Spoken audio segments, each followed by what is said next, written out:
वैशाख मास महात्म्य। पहला अध्याय। मुनियों द्वारा प्रश्न किए जाने पर श्री सूत जी बोले, हे ऋषीश्वरों, भगवान ब्रह्मा जी के पुत्र महर्षि नारद जी से राजा अम्बरीश ने पूछा, हे ब्राह्मण, आपने धर्म के तत्वों से विभूषित समस्त श्रेष्ठ मासों के महात्म्यों का वर्णन किया। अब आप कृपा कर मासों में श्रेष्ठ वैशाख मास के महात्म का वर्णन करने की भी कृपा करें। इस मास का सेवन किस प्रकार करना चाहिए? किस देवता की पूजा करने से श्रेष्ठ फल प्राप्त होता है? किन धर्म कृत्यों के करने तथा किन दानों के देने से क्या लाभ होता है? आपने कहा है कि यह मास भगवान विष्णु को अत्यंत प्रिय है। सो भगवान विष्णु की पूजन में किन वस्तुओं का उपयोग करना चाहिए? आप मेरी जिज्ञासा को शांत करने हेतु इस विषय का कृपया विस्तार पूर्वक वर्णन करें। यह सुनकर नारद जी ने कहा, हे राजन, सभी मासों के महात्म को भगवान विष्णु ने लक्ष्मी जी से कहा था, वही भगवान ब्रह्मा जी ने मुझे सुनाया है, उसी को मैं तुमसे कहता हूँ। वैसे तो सभी मास श्रेष्ठ हैं, परंतु भगवान विष्णु को कार्तिक, माघ और वैशाख मास सबसे अधिक प्रिय है।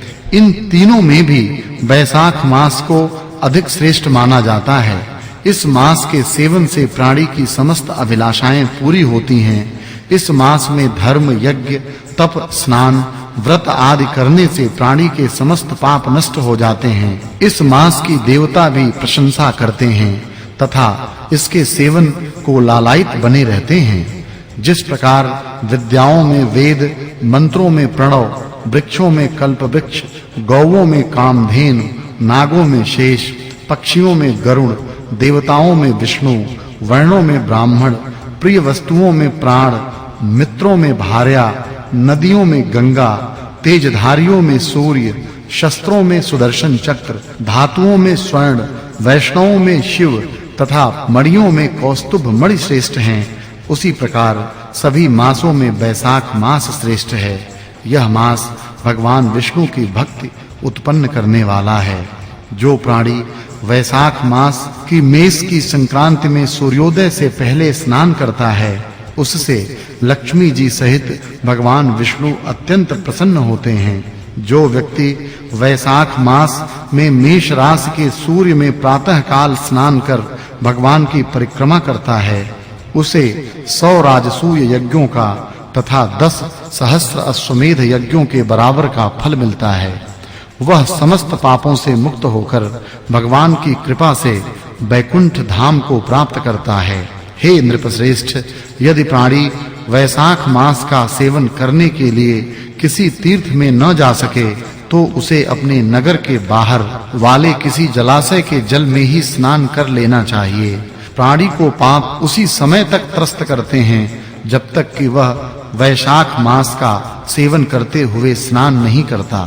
परम पुनीत वैशाख मास में भगवान विष्णु की आज्ञा से समस्त तीर्थों के अधिष्ठात्र देवता सूर्योदय से 6 घड़ी तक जल के बाहर प्राणियों के कल्याणार्थ ठहरते हैं। जो प्राणी इस समय तक भी जलाशय में स्नान के लिए नहीं आते, वे शापित होते हैं। हे राजन, धर्म के अनुसार वैशाख मास में स्नान करना सबसे अधिक महत्वपूर्ण कर्म है। स्नान करने से भगवान प्रसन्न होते हैं। जो वैशाख में स्नान नहीं करते, वे हतभागी हैं। दूसरा अध्याय। नारद जी बोले, हे राजन, वैशाख के समान पवित्र फल देने वाला कोई अन्य मास नहीं है।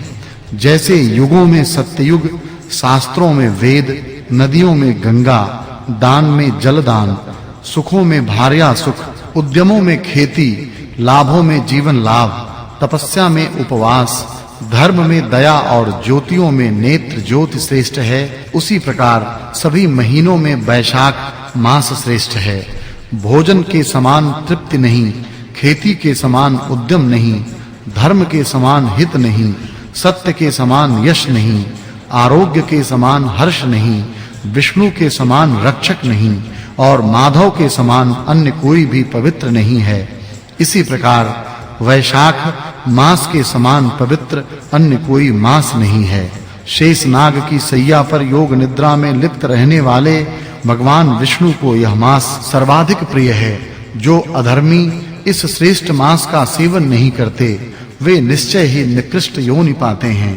चाहे वे धर्म के रक्षार्थ कुआं, बावड़ी, बगीचा आदि भी क्यों न बनवाएं। वैशाख मास में जल का दान, छतरी का दान, उपानह या खड़ाऊं का दान और पंखा का दान सभी दानों से श्रेष्ठ है। प्रत्येक प्राणी को ये उत्तम दान अवश्य करने चाहिए। वैशाख मास में नियम पूर्वक भोजन आदि करने से सायुज्य मुक्ति प्राप्त होती है। अनेक प्रकार के दान व्रत करने से जो फल मिलता है वह वैशाख मास में केवल स्नान मात्र से ही प्राप्त हो जाता है। वैशाख मास में जलदान का महात्म्य सबसे अधिक है। जलदान स्वयं करें अथवा दूसरे से करवाएं, दोनों ही कर्म श्रेष्ठ हैं। प्याऊ लगवाने से देव, पितर और ऋषि अत्यंत प्रसन्न होते हैं। प्याऊ लगवाने से राह चलते यात्रियों को सुख प्राप्त होता है और उनकी संतुष्टि से प्याऊ लगवाने वाले के करोड़ों कुल के मनुष्यों का भी उद्धार हो जाता है। वैशाख मास में गृहस्थ ब्राह्मण को जल से पूरित घड़ा दान करना चाहिए। इस दान से नीच योनि प्राप्त नहीं होती। हे राजेंद्र, इस मास में किसी प्यासे महात्मा को ठंडा जल पिलाकर मनुष्य राजसूय यज्ञ का फल प्राप्त कर लेता है। वैशाख मास में सूर्य के ताप से व्याकुल ब्राह्मण की पंखे आदि से हवा करनी चाहिए।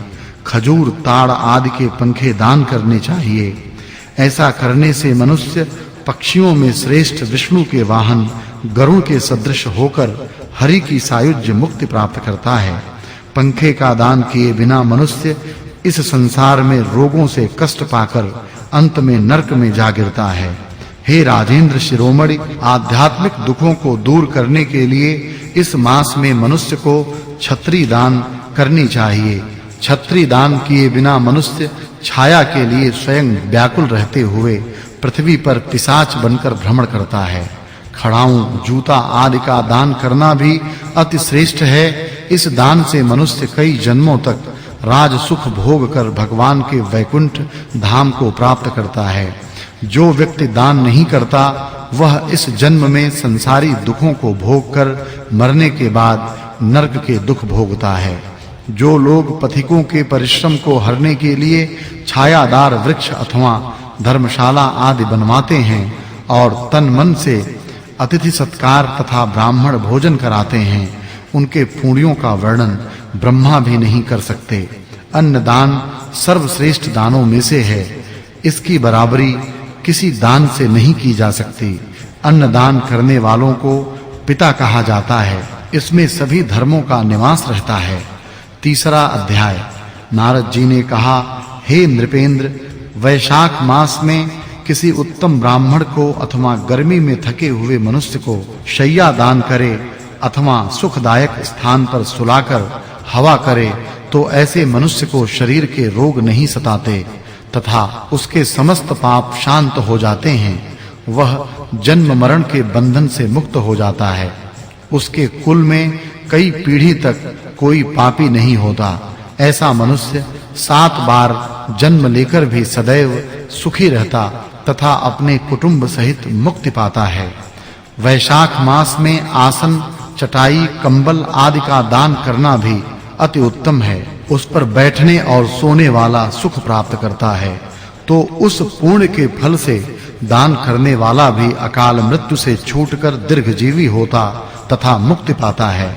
जो मनुष्य गर्मी के कारण दुखी ब्राह्मण को पतले वस्त्र दान करता है वह चिरजीवी होता है। कपूर शरीर की गर्मी शांत करने वाला है, अतः उसका दान करने से भी परम गति प्राप्त होती है। जो मनुष्य ब्राह्मण को फूल और कुमकुम का दान करते हैं वे समस्त पृथ्वी के राजा बनते हैं। ऐसा मनुष्य पुत्र पौत्रों से युक्त हो अन्न से मुक्ति पाता है। चंदन तथा हल्दी का दान त्वचा के दुख दूर करता है। गोरोचन, कस्तूरी, खस, चंपा आदि दान करने वाले मनुष्य की देवता भी सराहना करते हैं और वह त्रिविध तापों से छूटकर मुक्ति पाता है। केतकी और मल्लिका दान करने वाला व्यक्ति विष्णु की आज्ञा से वैकुंठ लोक प्राप्त करता है। नारियल, सुपारी तथा अन्य सुगंधित पदार्थ दान करने वाला मनुष्य 7 जन्मों तक ब्राह्मण कुल में उत्पन्न होकर ज्ञानी बनता है। जो मनुष्य विश्राम गृह बनवाकर दान करता है उसके पुण्य का फल अकथनीय है। जो मनुष्य यात्रियों के विश्राम के लिए मार्ग में बाग लगवाता, कुएं खुदवाता तथा तालाब और झोपड़ी आदि बनवाता है वह अत्यंत धर्मात्मा होता है और उसकी संतानें भी उसी के समान धर्मात्मा होती हैं। सुपारी, नागवल्ली, कपूर और अगर सहित तांबूल का दान करने से यश, धैर्य और धन की प्राप्ति होती है। जो व्यक्ति शीतल पदार्थों जैसे नींबू का रस, मट्ठा, दही की लस्सी आदि ब्राह्मणों को दान करता है वह धनी और विद्वान होता है। चावल का दान करने से लंबी आयु मिलती है। शुद्ध गाय का घी दान करने से अश्वमेध यज्ञ का फल मिलता है। मेष संक्रांति में ककड़ी और गुड़ का दान करने से पापों का नाश होता है। सूर्य की तपन को शांत करने के लिए ईख का दान करने से अनंत पुण्य होता है। सायंकाल की थकावट को दूर करने के लिए पके फलों का दान करने वाले के पितरों को अमृत मिलता है और उस मनुष्य को सायुज्य मुक्ति मिलती है। जल युक्त कुंभ का दान पितरों का गया श्राद्ध करने जैसा फलदायक होता है। चौथा अध्याय। नारद जी ने कहा, हे राजन, जिस प्रकार दूध से दही और दही से घी श्रेष्ठ होता है उसी प्रकार कार्तिक मास से माघ और माघ से वैशाख मास श्रेष्ठ है। इस मास में दान करना बरगद के बीज की तरह बढ़ता है। मेष की संक्रांति में भगवान का ध्यान करके स्नान करे, फिर भगवान की प्रार्थना करता हुआ यह कहे, हे देव, मैं वैशाख मास भर प्रातः काल स्नान करने की कामना करता हूँ। आप इसे निर्विघ्न संपूर्ण कीजिए। हे प्रभु, मेरा अर्घ्य ग्रहण कीजिए। फिर वस्त्र धारण कर श्री विष्णु का फूलों से पूजन करे तथा वैशाख मास का महात्म्य सुने। ऐसा मनुष्य करोड़ों जन्मों के पापों से छूटकर मोक्ष पाता है। वैशाख में शैया पर सोना, तैल मलना, कांसे के बर्तन में भोजन करना, घर में स्नान करना, दूसरी बार भोजन करना तथा दिन में सोना इत्यादि वर्जित है। जो मनुष्य इन सब निषिद्ध कर्मों को करता है वह नरक भोगता है तथा कुत्ते और चांडाल की योनि प्राप्त करता है। एक बार सहस्त्र ब्राह्मणों की हत्या का पाप चाहे किसी प्रकार छूट भी जाए, परंतु वैशाख में स्नान दान न करने का पाप कभी नहीं छूटता। इस मास में मार्ग चलने से थके हुए ब्राह्मण को शैया पर विश्राम करा, उसके चरण दबाए तथा पांवों को धोकर चरणामृत ले तो सभी बंधन छूट जाते हैं और तीर्थ स्नान का फल प्राप्त होता है। वैशाख में अन्न तथा जल के दान का बहुत महत्व है। इससे दुख दूर होते हैं। प्रातः काल सूर्योदय होने पर सागर में मिलने वाली नदियों गंगा, यमुना, कावेरी, नर्मदा आदि में स्नान करके भगवान का ध्यान करने से जन्म जन्मांतर के पाप नष्ट हो जाते हैं। कोई धनी हो या दरिद्र, चाहे पराधीन ही क्यों न हो, उसे जो भी मिल सके वही ब्राह्मण को दान कर देना श्रेष्ठ है। कंद मूल, फल, शाक, गुड़, बेर, पत्र, जल, मट्ठा जो भी वस्तु दान की जाती है वह सदैव को स्थिर बन जाती है। दान न करने से गरीबी आती है, गरीबी में पाप बनते हैं और पाप करने से नरक मिलता है। अतः दान करना अति आवश्यक है। जिस प्रकार रूपवती नारी वस्त्र बिना शोभा नहीं पाती तथा नमक बिना श्रेष्ठ शाक भी स्वादहीन होता है, वैसे ही दानहीन मनुष्य सर्वगुण संपन्न होने पर भी श्रेष्ठ नहीं समझा जाता। उसी प्रकार वैशाख मास में स्नान दान न करने वाले मनुष्य के किए हुए सभी कर्म व्यर्थ सिद्ध होते हैं।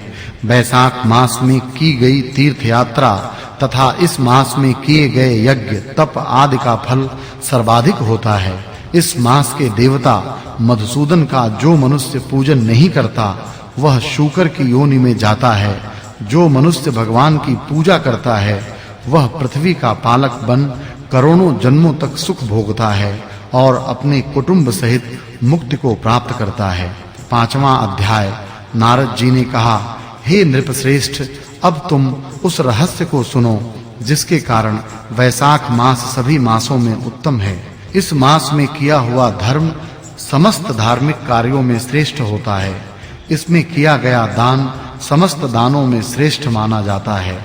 यह मास समस्त पापों को नष्ट करने में श्रेष्ठ है। इन समस्त बातों के गुप्त रहस्य को सावधान होकर सुनो। हे राजन, जब सभी युगों की समाप्ति पर समस्त लोकों के स्वामी भगवान विष्णु समस्त सृष्टि को अपने उदर में रखकर शेषशायी होते हैं और योग निद्रा के वशीभूत होकर अनेकता रूपी एकता को प्राप्त होते हैं, तब एक निमेष बीतने के बाद वेदों की प्रार्थना पर भगवान अपनी निद्रा को त्यागते हैं। हे महाप्राज्ञ, चैतन्य होने पर भगवान श्री नारायण अपने उदर में स्थित जीवों की अपनी इच्छा मात्र से ही कर्मानुसार सृष्टि करते हैं। भगवान विष्णु की इच्छा होने पर उनकी नाभि से एक स्वर्ण कमल उत्पन्न हुआ और उसी कमल से विराट पुरुष ब्रह्मा उत्पन्न हुए। फिर भगवान की इच्छा अनुसार ब्रह्मा ने 14 भुवनों की रचना की तथा भिन्न-भिन्न कर्म और आश्रमों की रचना की। तीनों गुण सत, रज और तम, सभी भुवनों के अधिपति प्रकृति और मर्यादा की रचना भी हुई। इसके बाद वर्णाश्रमों की रचना कर धर्म की स्थापना हेतु चारों वेद, शास्त्र, स्मृति, पुराण तथा इतिहास के निमित्त उनके प्रवर्तक ऋषि गण प्रकट किए। उन ऋषियों ने अलग-अलग वर्णों के अलग-अलग धर्म सुनिश्चित किए तथा प्रजा को उत्पन्न कर उनमें धर्म के प्रति जिज्ञासा को श्रद्धा में बदला। जब सृष्टि का क्रम चल निकला, तब भगवान विष्णु ने प्रजा के हृदय में भय स्थापित करने, परीक्षा लेने तथा यह देखने के लिए सभी आश्रमों की प्रजा धर्म के अनुसार आचरण करती है या नहीं, इच्छा की। भगवान ने चिंतन किया कि प्रजा धर्म का पूर्ण रूप से पालन किस समय कर सकेगी। वर्षा ऋतु में चारों ओर जल, कीचड़ आदि होने के कारण प्रजा का चित्त ठीक नहीं रहता, उसे स्थानाभाव रहता है और अन्य क्लेशों के होने से वह दुखी रहती है। वर्षा ऋतु में फसल आदि बोने की तैयारी में भी उसके पास समय की कमी रहती है। शरद ऋतु में खेती का काम बढ़ जाता है। इस समय सभी लोग अपने परिश्रम से फल को देखना चाहते हैं। इस कारण उनके हृदय में शांति नहीं होती और जब तक मन में शांति न हो, धर्म में भी मन नहीं लगता है। हेमंत में शीत के प्रकोप के कारण सूर्योदय से पहले उठना ठीक नहीं लगता। ठंड लगने के कारण जब दुख होता है, तब मन भी शांत नहीं रह पाता। शिशिर ऋतु में प्रातः काल शीत रहता है और फसल पकने का समय आ जाता है।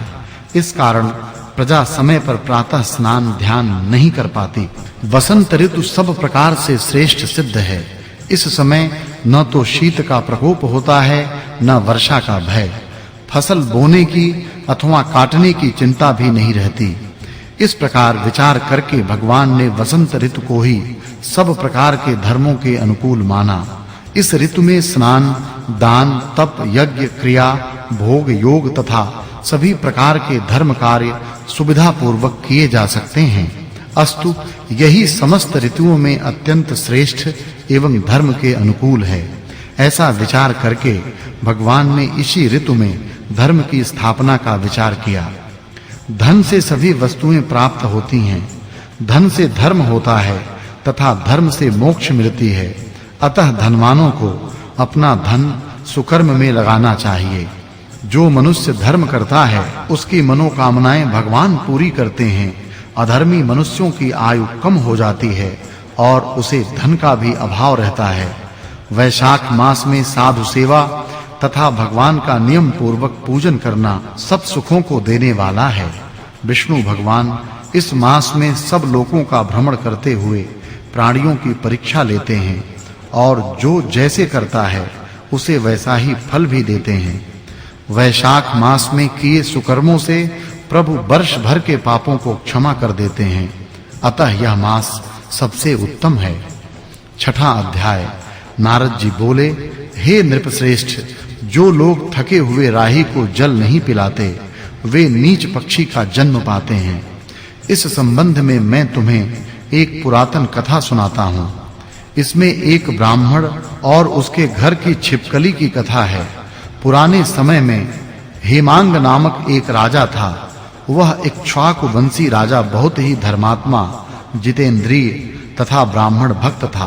पृथ्वी में जितने रजकण हैं उस राजा ने उतनी गायें ब्राह्मणों को दान की थीं। वह हर प्रकार से ब्राह्मणों को संतुष्ट रखता था। उसने अनगिनती यज्ञ किए। उसके यज्ञ की कुशाओं से पृथ्वी पट गई। भूमि दान, स्वर्ण दान, अन्न दान आदि जो भी दान हैं उस राजा ने वे सभी तो किए, परंतु जल दान नहीं किया। एक बार वशिष्ठ ऋषि उसके राज्य में पधारे और राजा को जल दान करने की सलाह दी। तब स्वयं को अधिक चतुर समझने वाला राजा इस प्रकार बोला, हे ऋषि श्रेष्ठ, पृथ्वी पर जो वस्तु बिना मूल्य के सबको प्राप्त है उसका दान करने से क्या फल मिलेगा? जो वस्तु हर किसी को नहीं मिल पाती उसको देना ही पुण्य है। ऐसे तर्क युक्त वचन राजा ने कहे, परंतु जल दान नहीं किया।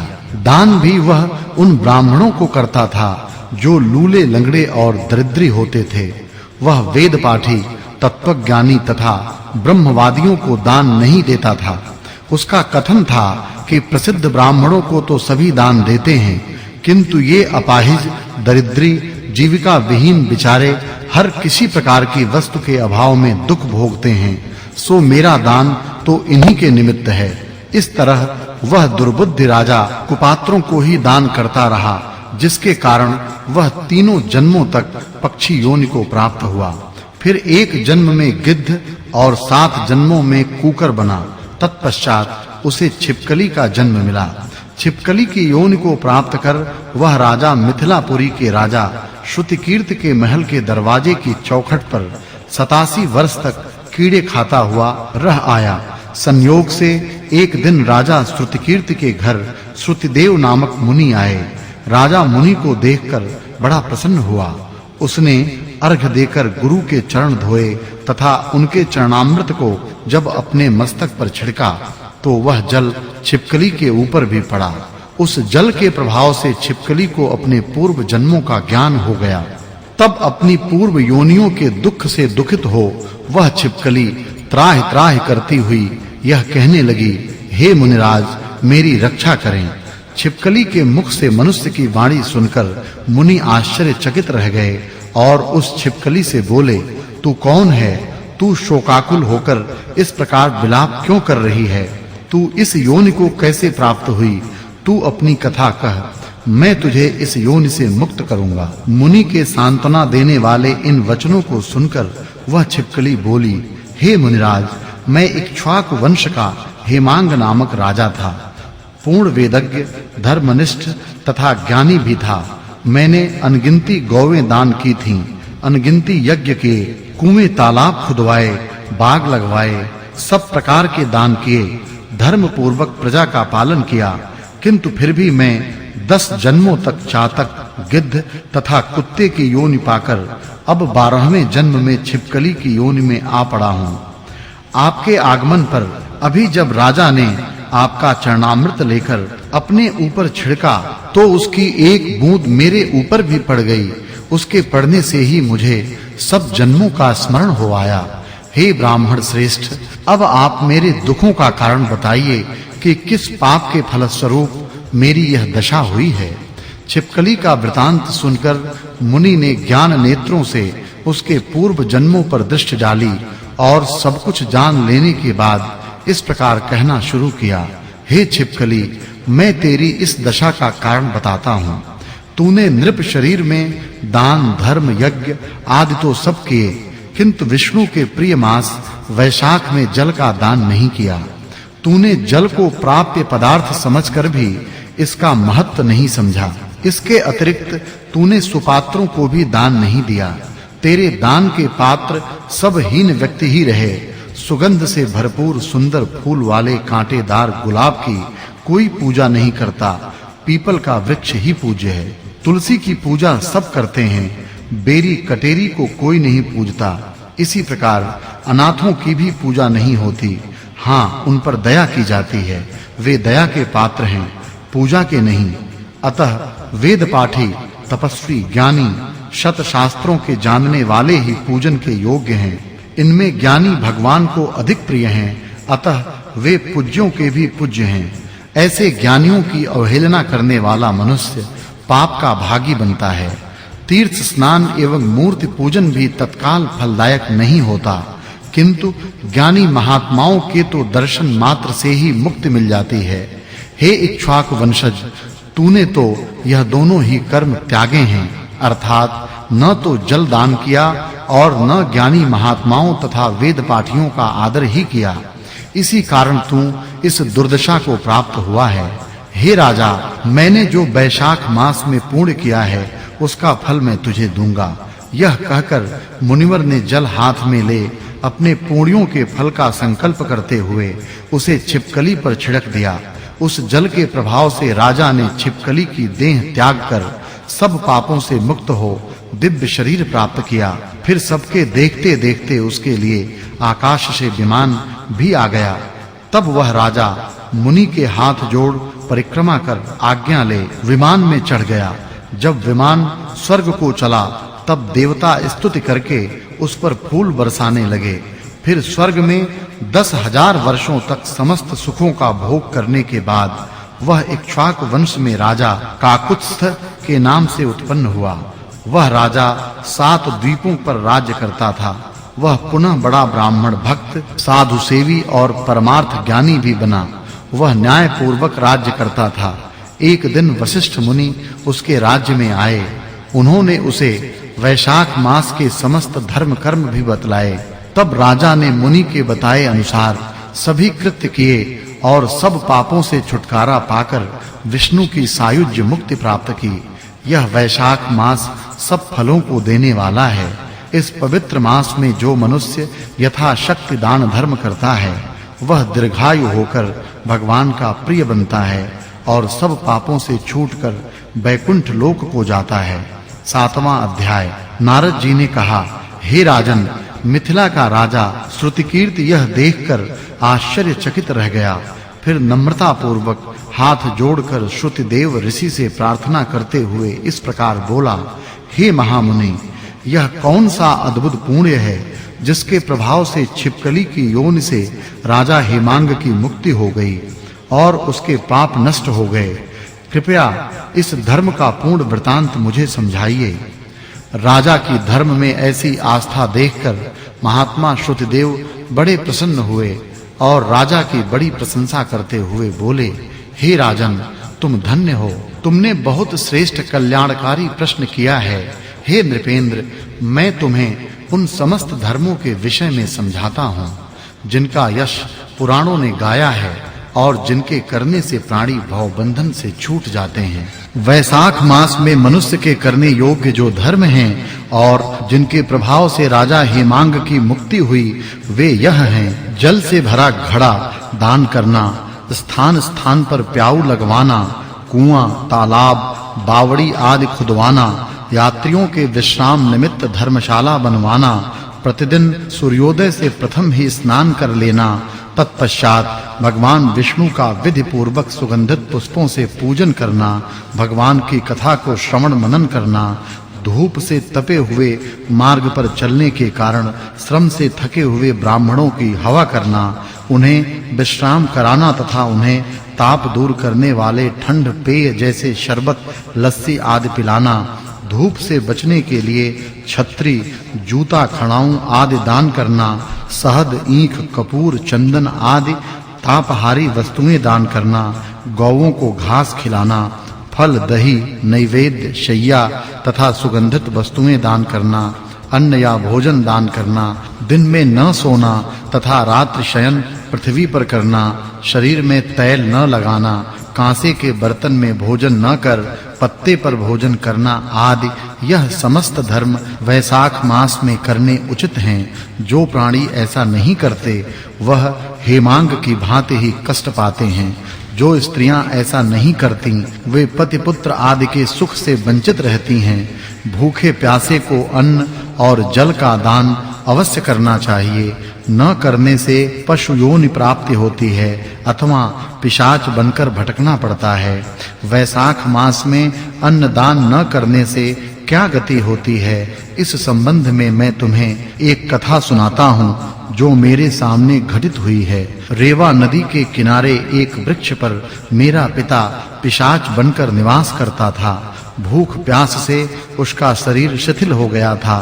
धूप ताप से व्याकुल छायाहीन सेमल के वृक्ष के नीचे बैठा वह अत्यंत दुख को प्राप्त था। कुआं तालाब आदि के शीतल जल को वह पापी अपने कर्मों के कारण विष समझकर पान नहीं करता था। भूख के कारण वह अपना ही मांस खा गया, जिससे कंठ रुध गया और बड़ी पीड़ा हुई। इस प्रकार से वह अत्यंत कष्ट को प्राप्त करता हुआ वहां रहा करता था। संयोगवश मैं गंगा स्नान को गया। मार्ग में रेवा नदी के तट से निकला तो वहीं सेमल का वृक्ष भी पड़ा। तब मैंने उसके नीचे भूख प्यास की पीड़ा से चिल्लाते हुए उस पिशाच को देखा, जो अपना मांस स्वयं ही भक्षण कर रहा था। मुझे आता देख अपनी क्षुधा शांत करने के लिए वह पिशाच मेरी ओर दौड़ा, किंतु मेरे तेज से व्याकुल होकर पीछे हट गया और अत्यंत कंपित और भयातुर सा हो उसी वृक्ष की जड़ पर जा बैठा। तब उसे देखकर मुझे बड़ी दया उत्पन्न हुई। मैंने कहा, हे पिशाच, डरो मत। तुम कौन हो, कहां के हो और क्यों इस प्रकार पिशाच योनि को प्राप्त हुए हो?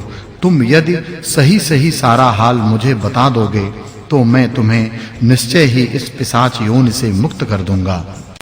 मेरे इन वचनों को सुनकर उसे ढाढ़स बधा, परंतु वह यह नहीं जान सका कि मैं उसी का पुत्र हूँ। वह बोला, मैं आनत देश के भुवराख्य नामक नगर में संस्कृति गोत्र में उत्पन्न हुआ। मेरा नाम मैत्र था। मैं दान तप विद्या और यज्ञादि के प्रति बहुत निष्ठा रखता था। मैंने बड़ी श्रद्धा से विद्या को ग्रहण किया और धर्म को महत्वपूर्ण जानकर समस्त तीर्थों में जाकर श्रद्धा पूर्वक स्नान किया। हे अंगे, मैं लोभी था, अतः लोभ के वशीभूत होकर मैंने पुनीत वैशाख मास में अन्नदान नहीं किया।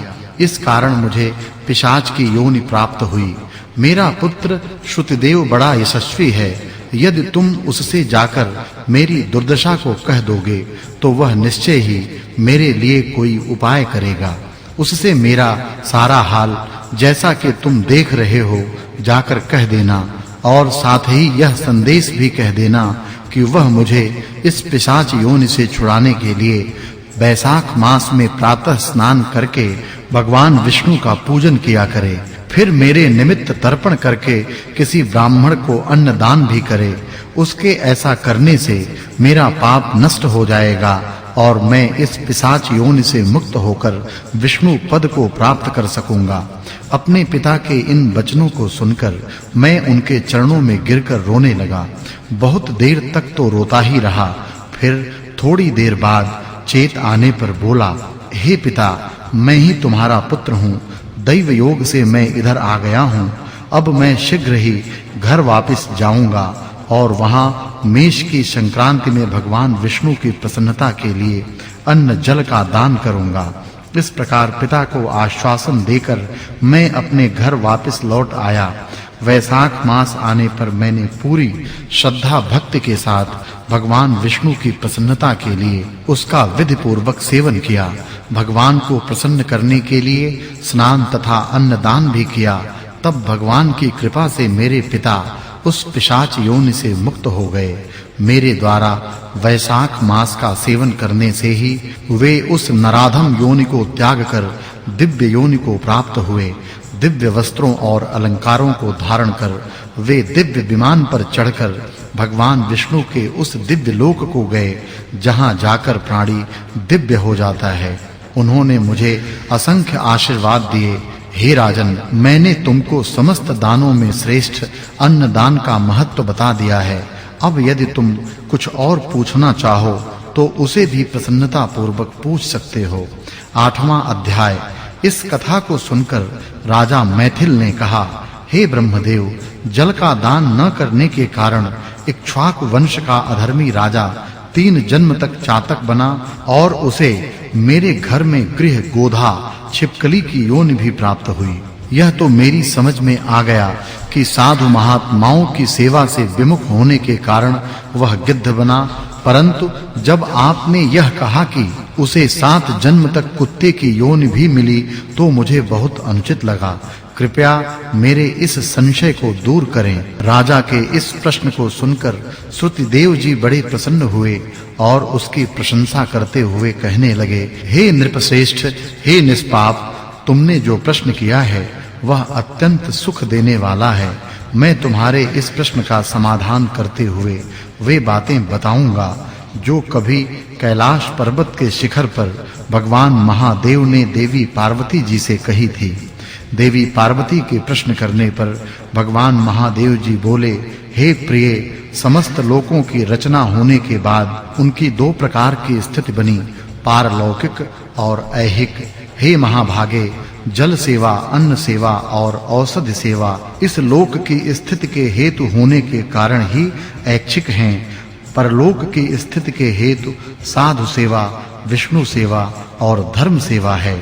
ऐहिक हेतुओं के करने से तत्काल धन, संपत्ति आदि की प्राप्ति होती है। अप्रिय बातें कहना भी दुख का कारण होता है। इस विषय में तुम एक पाप नाशक प्राचीन इतिहास सुनो। यज्ञ के लिए दीक्षित होकर दक्ष प्रजापति एक बार भगवान शिव जी को बुलाने के लिए कैलाश पर्वत पर गए। उन्हें आया देखकर भी दक्ष की ही भलाई का विचार करके भगवान शिव ने उठकर उनका आदर नहीं किया। भगवान महादेव ने सोचा कि मैं समस्त देवताओं का गुरु हूँ।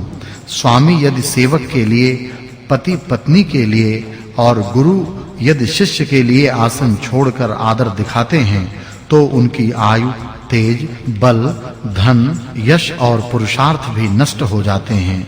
इसलिए महादेव जी ने सोचा कि यदि मैं अपने प्रिय ससुर दक्ष के लिए आसन को छोड़कर उठता हूँ तो उनकी हानि ही होगी। इसी कारण वे अपने आसन पर ही बैठे रहे। दक्ष प्रजापति ने मूढ़तावश इसे अपना निरादर समझा। वह क्रोध से भर गए और महादेव जी के सामने ही उनको बुरा भला कहने लगे। दक्ष बोले, यह शिव बड़ा अहंकारी है। इसके पास केवल एक बूढ़ा बैल है, गले में हड्डियों की माला पहनता है, श्मशान में रहता है तथा सर्पों के आभूषण हैं। इसके साथ ही भूत प्रेत, पिशाच तथा दुष्ट योनि हैं। दुरात्मा नारद के कहने पर ही मैंने इसे अपनी कन्या दे दी थी, परंतु अब सती से भी मुझे कोई संबंध नहीं रखना है। इस प्रकार नाना प्रकार के अपशब्द कहकर दक्ष ने महादेव जी का अपमान किया तथा उन्हें और पार्वती को अपने यज्ञ का निमंत्रण भी नहीं दिया। वे जैसे आए थे वैसे ही लौट गए। तत्पश्चात उन्होंने यज्ञशाला में जाकर मुनि जनों को साथ ले यज्ञ प्रारंभ कर दिया। वे निरंतर भगवान शंकर की निंदा करते रहे। उनके उस यज्ञ में भगवान विष्णु और भगवान ब्रह्मा को छोड़कर समस्त देवता, सिद्ध, चारण, गंधर्व, यक्ष, राक्षस और किन्नर सम्मिलित हुए थे। यज्ञ में सभी को जाता हुआ देखकर सती का मन भी चंचल हो उठा और वह पिता के उत्सव को देखने तथा परिवारी जनों से मिलने के लिए विकल हो गई। महादेव जी ने सती को समझाने की बहुत चेष्टा की, परंतु जब वे पिता के घर जाने का हठ ही ठान गईं तो भगवान महादेव ने उनसे कहा, हे सती, इस समय तुम्हें अपने पिता के घर जाने से कोई यश नहीं मिलेगा, अपितु क्लेश ही होगा। तुम्हारे पिता सभा में बैठकर मेरी निंदा करते हैं, उसे शायद तुम सहन नहीं कर सकोगी। निश्चय ही तुम क्रोध से भरकर कुछ अनिष्ट कर बैठोगी। परंतु सती ने महादेव जी की इस बात को नहीं माना और वे पिता के घर के लिए चल पड़ी। महादेव जी ने नंदी को सवारी के लिए भेज दिया और रक्षा के लिए अपने करोड़ों भूत प्रेत आदि गण भी उनके साथ भेज दिए। जब सती पिता के घर पहुंची तो उनका किसी ने कोई स्वागत नहीं किया, अपितु उपेक्षा ही प्रदर्शित की। तब सती उदास होकर यज्ञशाला में गईं। वहां सती को सभी ने देखा, परंतु किसी ने उनसे बात तक नहीं की।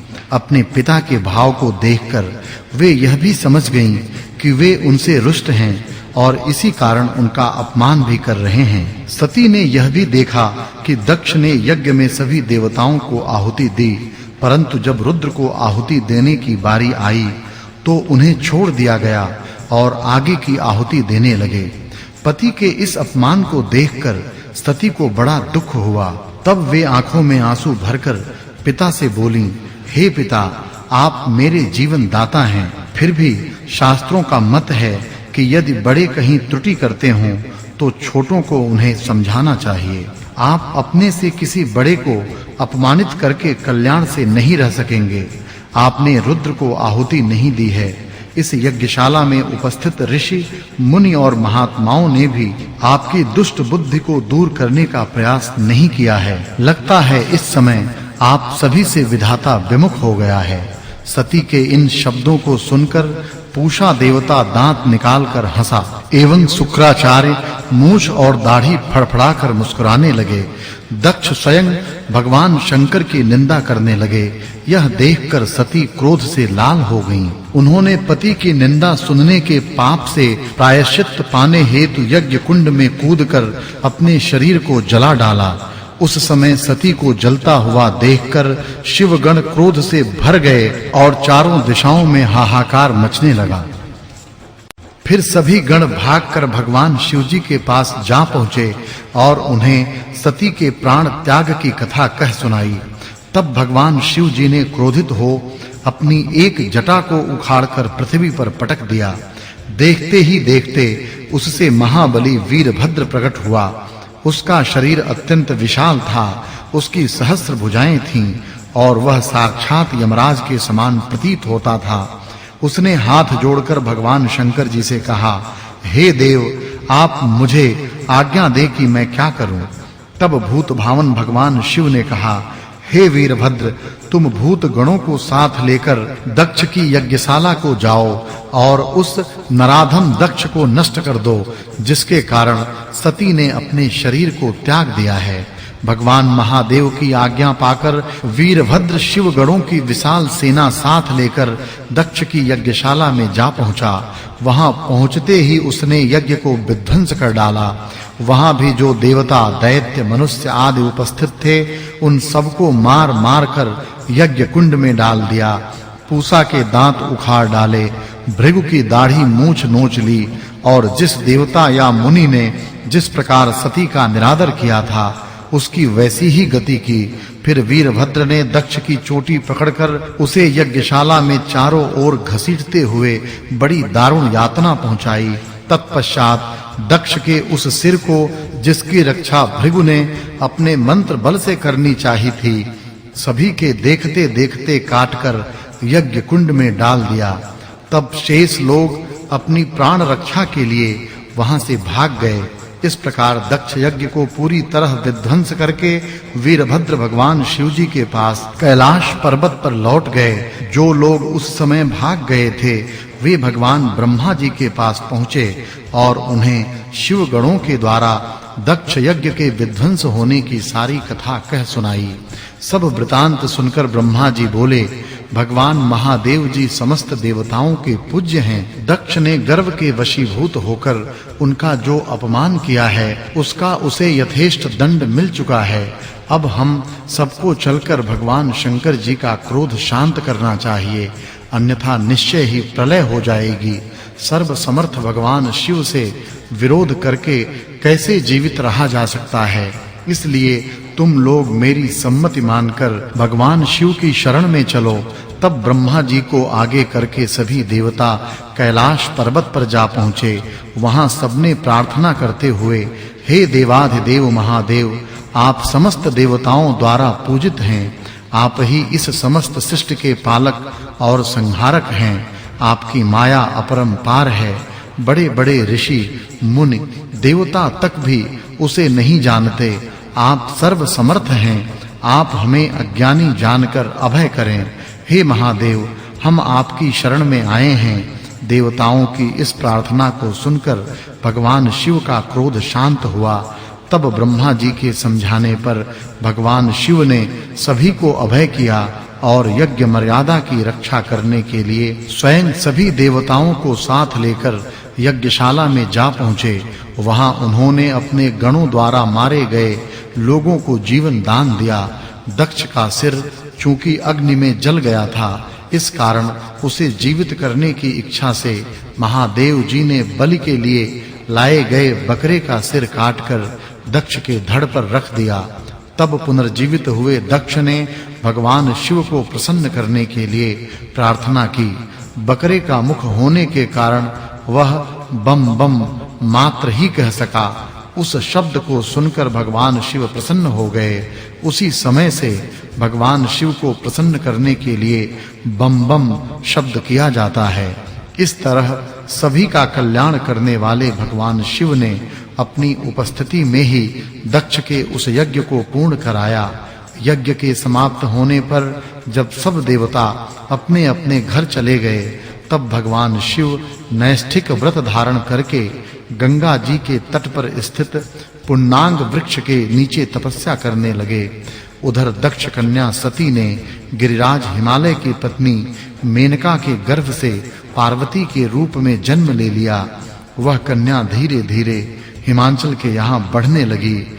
उसी समय तारकासुर नामक एक महाबली दैत्य ने जन्म लेकर परमेष्ठी ब्रह्मा जी को प्रसन्न करने की इच्छा से घोर तप किया।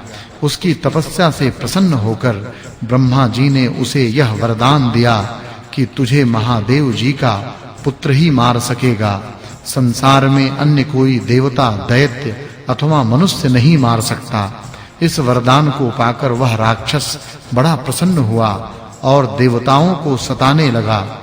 उसने इंद्र को स्वर्ग से मार भगाया तथा स्वयं इंद्र बनकर स्वर्ग का सुख भोगने लगा। तब इंद्र सहित सभी देवता कांतिहीन होकर भगवान ब्रह्मा जी के पास गए और बोले, हे प्रभु, आपके दिए वर को प्राप्त कर तारकासुर महापराक्रमी हो गया है।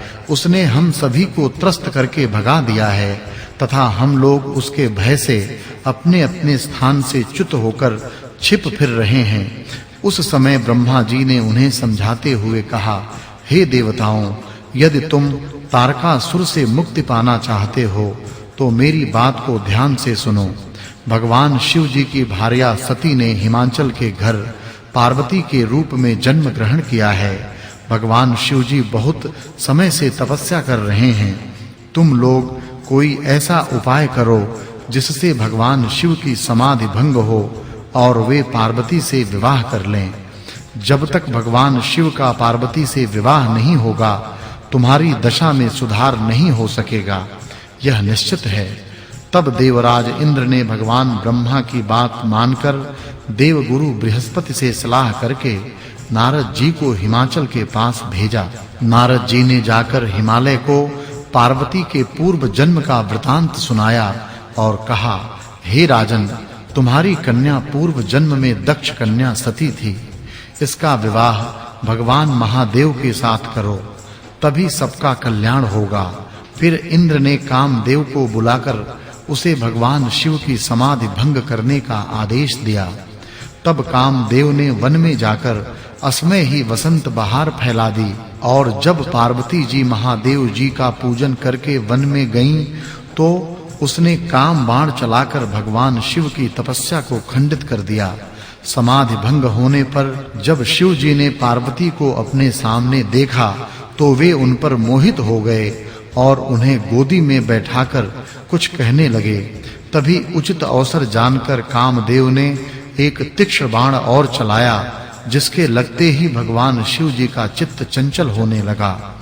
जब उन्होंने अपने चारों ओर देखा तो एक वृक्ष पर बैठा हुआ कामदेव भी दिखाई दे गया। उस समय भगवान शिव जी ने अत्यंत क्रोधित होकर कामदेव को भस्म करने के लिए अपना तीसरा नेत्र खोला, जिससे तुरंत ही एक तीक्ष्ण अग्नि प्रकट हुई और कामदेव वहीं जलकर ढेर हो गया।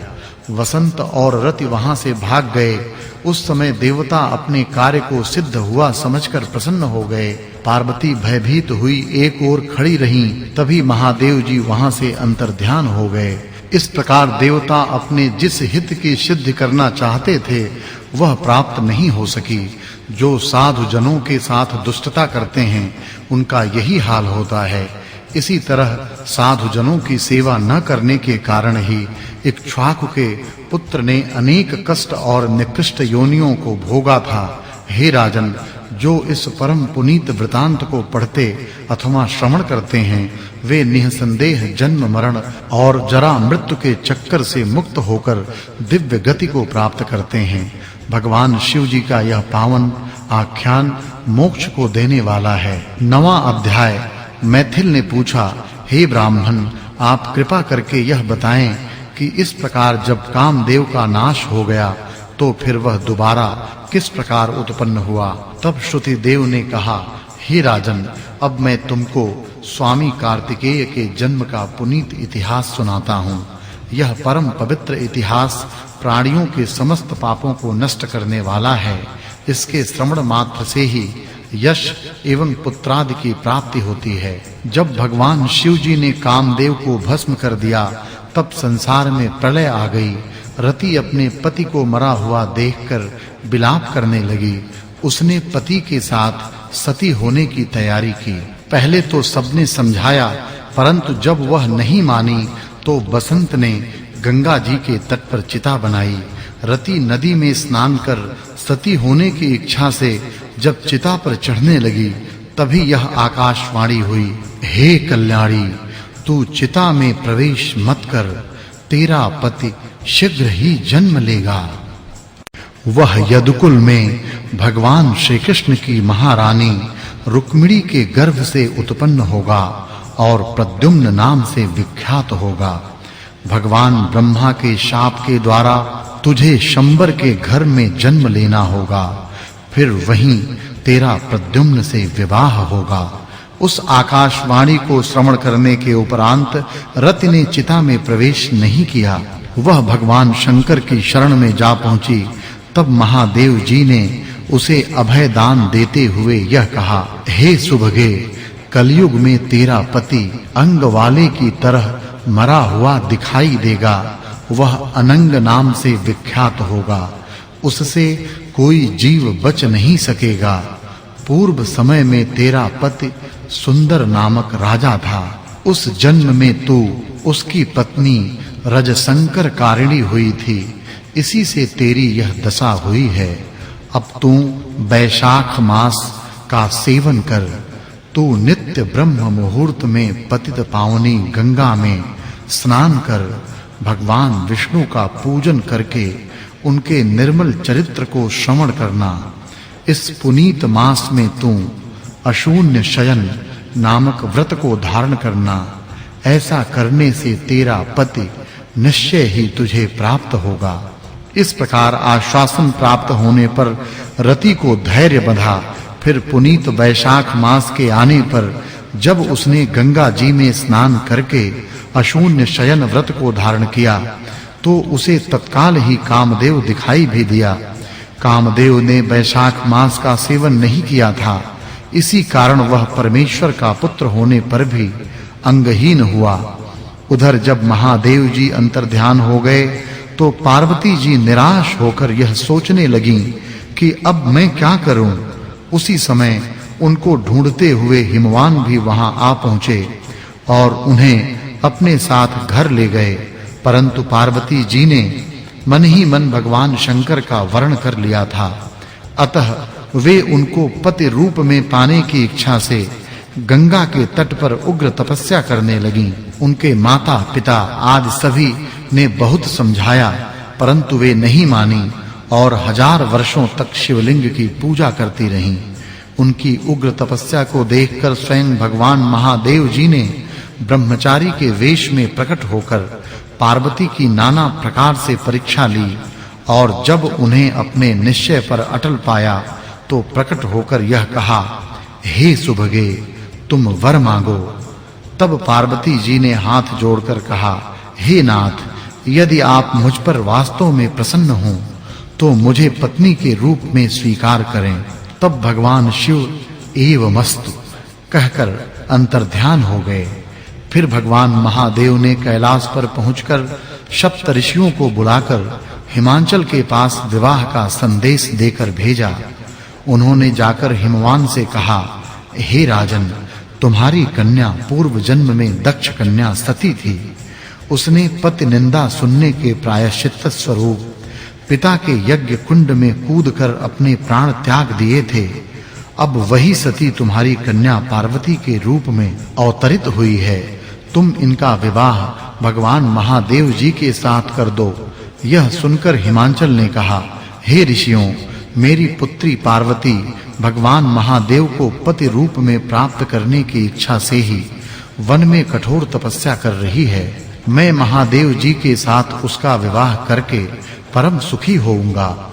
हिमाचल के इस उत्तर को सुनकर सप्तऋषि परम संतुष्ट हुए तथा महादेव जी और पार्वती के विवाह की बात सुनिश्चित करके कैलाश पर्वत पर चले गए। फिर निश्चित तिथि पर महादेव जी की बारात चली। सभी देवता गण उसमें सम्मिलित थे। महादेव जी भी अपने अवधूत वेश में दूल्हा बन बैल पर चढ़कर चले। उनके सभी भूतगण अपनी-अपनी विकट वेशभूषा में उनके साथ थे। मुनियों ऋषियों आदि ने उनकी स्तुति की। तदुपरांत हिमाचल ने भार्या सहित प्रसन्नता पूर्वक अपनी कन्या पार्वती का शिव जी के साथ विवाह कर दिया। शिव पार्वती का विवाह होते ही समस्त लोकों में प्रसन्नता छा गई। विवाह हो जाने के उपरांत भगवान शिव और पार्वती जी हिमालय के दिव्य शिखर पर 1,000 वर्षों तक रमण करते रहे। जब बहुत समय तक रमण करते रहने पर भी पार्वती जी गर्भवती न हुईं तो देवता गण चिंता करने लगे। बहुत सोच विचार करने के बाद उन्होंने अग्नि को बुलाकर उसकी खूब आव भगत की और तब अपने मंतव्य को प्रकट करते हुए बोले, हे अग्नि, जहां शिव पार्वती रमण कर रहे हैं तुम वहां जाओ। तुम निःशंक होकर उनके रमण के समय ही वहां पहुंच जाना। जब लज्जा के वशीभूत होकर पार्वती जी वहां से हट जाएं, तब तुम बातों में लगाकर शिव जी को बहुत समय तक रोके रखना। बहुत विलंब हो जाने पर ही स्वामी कार्तिकेय का जन्म होगा और तभी हम सबको क्लेश पहुंचाने वाले तारकासुर का नाश भी संभव होगा। देवताओं के इन वचनों को सुनकर अग्नि उसी स्थान पर गया जहां महादेव पार्वती रमण कर रहे थे। वहां अग्नि को आया देख पार्वती वस्त्र विहीना होने के कारण लज्जित होकर एक ओर चली गईं। यह देख महादेव जी को बहुत क्रोध आया। वे बोले, हे दुर्बुद्धे, तूने असमय में आकर मुझे कष्ट पहुंचाया है। मैं इस दुस्सह अस्खलित वीर्य को अब तेरे मुख में त्याग दूंगा। ऐसा कहकर उन्होंने अपना वीर्य अग्नि के मुख में छोड़ दिया। उस प्रचंड वीर्य के उदर में प्रवेश होते ही अग्नि को बहुत कष्ट हुआ। तब उसने देवलोक में जाकर यह समस्त वृतांत कह सुनाया। सभी देवता प्रसन्न तो हुए, परंतु यह विचार कर दुख करने लगे कि प्रसव कैसे होगा। इस प्रकार महादेव जी का दिव्य वीर्य अग्नि के उदर में 10 मास तक बढ़ता ही रहा। तब सभी देवता गंगा जी के पास पहुंचकर अति विनीत शब्दों में बोले, हे गंगे, महादेव जी का दिव्य वीर्य अग्नि के उदर में बढ़ चुका है, परंतु वह स्त्री न होने के कारण प्रसव नहीं कर सकता। अब इस दिव्य वीर्य को हम सबके कल्याणार्थ आप धारण करें। देवताओं की यह प्रार्थना गंगा जी ने स्वीकार कर ली। तब अग्नि ने गर्भमोचन मंत्र के द्वारा उस दिव्य वीर्य को गंगा जी के अर्पण कर दिया। उस वीर्य की प्रचंडता अद्वितीय थी। कुछ मास से अधिक गंगा जी भी उसके तेज को सहन न कर सकीं। उनका जल सूखने लगा और वे अति क्षीण होने लगीं। तब उन्होंने भी व्याकुल होकर उसे त्याग दिया। इस प्रकार वह तेजों में गर्भ सर्पतों सरकंडों में गिरकर 6 भागों में बट गया। कुछ काल व्यतीत होने पर ब्रह्मा जी की भेजी हुई 6 कृतिकाएं वहां जा पहुंची। उन्होंने सरकंडों में पड़े उस गर्भ के सभी खंडों को एकत्रित कर 6 मुख वाले एक पुरुष का निर्माण किया। वह बालक उन्हीं सरकंडों में कुछ समय तक पड़ा रहा। कोई उसका रक्षक नहीं था। इस घटना के कुछ समय व्यतीत होने पर महादेव और पार्वती बैल पर चढ़े हुए जब उधर होकर निकले तो उस बालक को देखते ही पार्वती जी के स्तनों से दूध की धारा टपकने लगी। उस समय आश्चर्यचकित होकर पार्वती जी ने महादेव जी से इसका कारण पूछा तो महादेव जी ने पार्वती जी को उसकी पिछली घटना की याद दिलाई। जब रमण करते समय अग्नि आ पहुंचा था और वे लज्जावश अलग हट गई थीं। उस संपूर्ण प्रसंग को सुनाते हुए शिव जी ने कहा, यहाँ सरकंडों में पड़ा हुआ यह 6 मुंह वाला वही बालक है यह तुम्हारा ही पुत्र है, तुम इसे ग्रहण करो। यह तुम्हारा औरस पुत्र है, यह महाबली और भगवान विष्णु के समान पराक्रमी होगा। महादेव जी के इन वचनों को सुनकर पार्वती जी ने उस बालक को गोदी में उठा लिया और स्नेह के साथ उसको दुलारते हुए स्तनपान कराने लगीं। फिर पार्वती जी ने कैलाश पर्वत पर लाकर उसका बड़े ही सुंदर ढंग से पालन पोषण किया। हे राजन, कुमार कार्तिकेय की यह जन्म कथा परम पवित्र है। इसको नित्य श्रवण करने तथा पाठ करने से प्राणी को पुत्र पौत्र आदि की प्राप्ति होती है। वैशाख मास में धर्म का आचरण करने वाली जो भी स्त्री इसे श्रवण करती है वह कभी विधवा नहीं होती। इस पुनीत वैशाख मास के सेवन से भी बिना शरीर वाला कामदेव भी शरीर वाला हो गया। जो प्राणी इस वैशाख मास का विधि पूर्वक सेवन करके स्नान दान आदि करते हैं वे कभी कष्ट नहीं पाते, परंतु जो लोग इस मास को बिना स्नान दान किए ही बिता देते हैं उन्हें अनेक प्रकार के दुख भोगने पड़ते हैं। यह महीना सबके लिए धर्म कृत्य करने योग्य है। 10वां अध्याय। मैथिल ने कहा, हे ब्राह्मण श्रेष्ठ, आपने दया करके इस पुनीत इतिहास को सुनाया। अब आप अशून्य शयन व्रत धारण करने की संपूर्ण विधि भी सुनाने की कृपा करें। तब श्रुतिदेव जी बोले, हे नृपश्रेष्ठ, मैं तुम्हें इस व्रत का वही विधान सुनाता हूँ जो भगवान श्री हरि ने अपने श्री मुख से किसी समय लक्ष्मी जी को सुनाया था। व्रती मनुष्य को चाहिए कि वह अपनी सामर्थ्यानुसार स्वर्ण या चांदी की एक सुंदर मूर्ति बनवाए, उसे सुंदर वनमाला धारण कराए तथा पीतांबर पहनाए, उसका विधि पूर्वक नित्य पूजन करे। भगवान की उस प्रतिमा का पूजन श्रावण शुक्ला द्वितीया के दिन से प्रारंभ कर 4 मास तक करता रहे। 4 मास के उपरांत ब्राह्मण को ब्राह्मणी सहित भोजन कराए और शय्या एवं वस्त्रादि उत्तम वस्तुएं दान करे। उसके बाद मार्गशीर्षादि मासों में पूर्ववत रक्त वर्ण भगवान हरि की रुक्मिणी सहित प्रतिमा बनवाए और उसका विधि पूर्वक पूजन करता रहे। इसी प्रकार चैत्र मास से अगले 4 मास तक भगवान श्री हरि का पूजन करे, पृथ्वी पर शयन करे। आषाढ़ मास में द्वितीया के दिन उद्यापन करे। भगवान श्री हरि की प्रसन्नता के लिए ओम नमो नारायणाय इस अष्टाक्षर मंत्र से हवन करे। मार्गशीर्षादि मासों के परायण में विष्णु गायत्री नारायण विद्महे मंत्र से हवन करे। चैत्रादि मासों के परायण में पुरुष सूक्त से सहस्र शीर्षा मंत्र से हवन करे। पंचामृत खीर मालपुआ आदि का भोग लगाए। भगवान लक्ष्मी नारायण की सोने अथवा चांदी की प्रतिमा को स्नान कराए और उसके सम्मुख भोग धरे। फिर ब्राह्मणों को भोजन कराए तथा उन्हें वस्त्र और अलंकार दे। निरंतर 12 महीनों तक ब्राह्मणों को मालपुआ देता रहे। फिर उस प्रतिमा को श्रेष्ठ वस्त्र और अलंकारों से विभूषित कर उत्तम शय्या सहित ब्राह्मण को दान कर दे।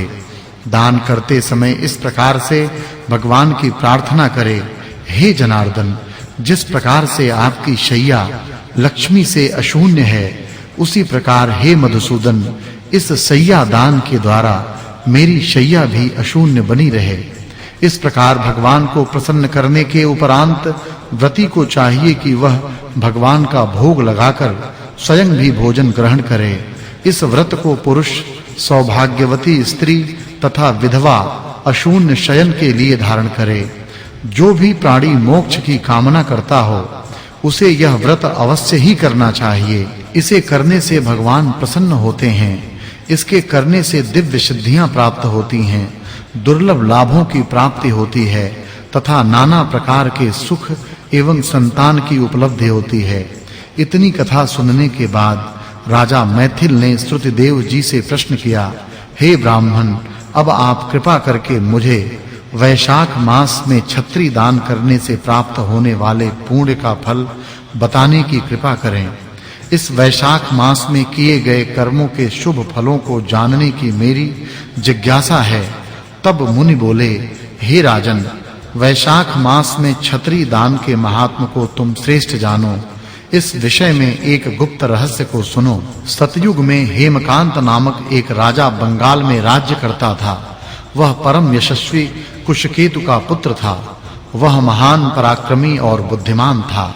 एक बार जब वह शिकार खेलने गया तो उसे शिकार का पीछा करते हुए दोपहरी हो गई और वह थक गया। भोजन पानी की तलाश करता हुआ वह एक तपोवन में जा पहुंचा। उस तपोवन में परम वैष्णव सतर्च नामक ऋषि समाधि लगाए हुए बैठे थे। राजा के वहां पहुंचने का उन्हें कोई पता नहीं चला और वे मूर्तिवत समाधि लगाए ही बैठे रहे। उस समय अपना उचित सम्मान होता हुआ न देखकर राजा को बहुत क्रोध आया और वह मुनि को मारने के लिए उद्यत हो गया। उस समय मुनि के 1,000 शिष्यों ने उसे रोका। राजा भूख प्यास से व्याकुल हो रहा था। अतः उसने शिष्यों से कहा, हे ब्राह्मणों, मैं बहुत थक गया हूँ और भूखा तथा प्यासा हूँ। तुम लोग मेरा आतिथ्य सत्कार करो।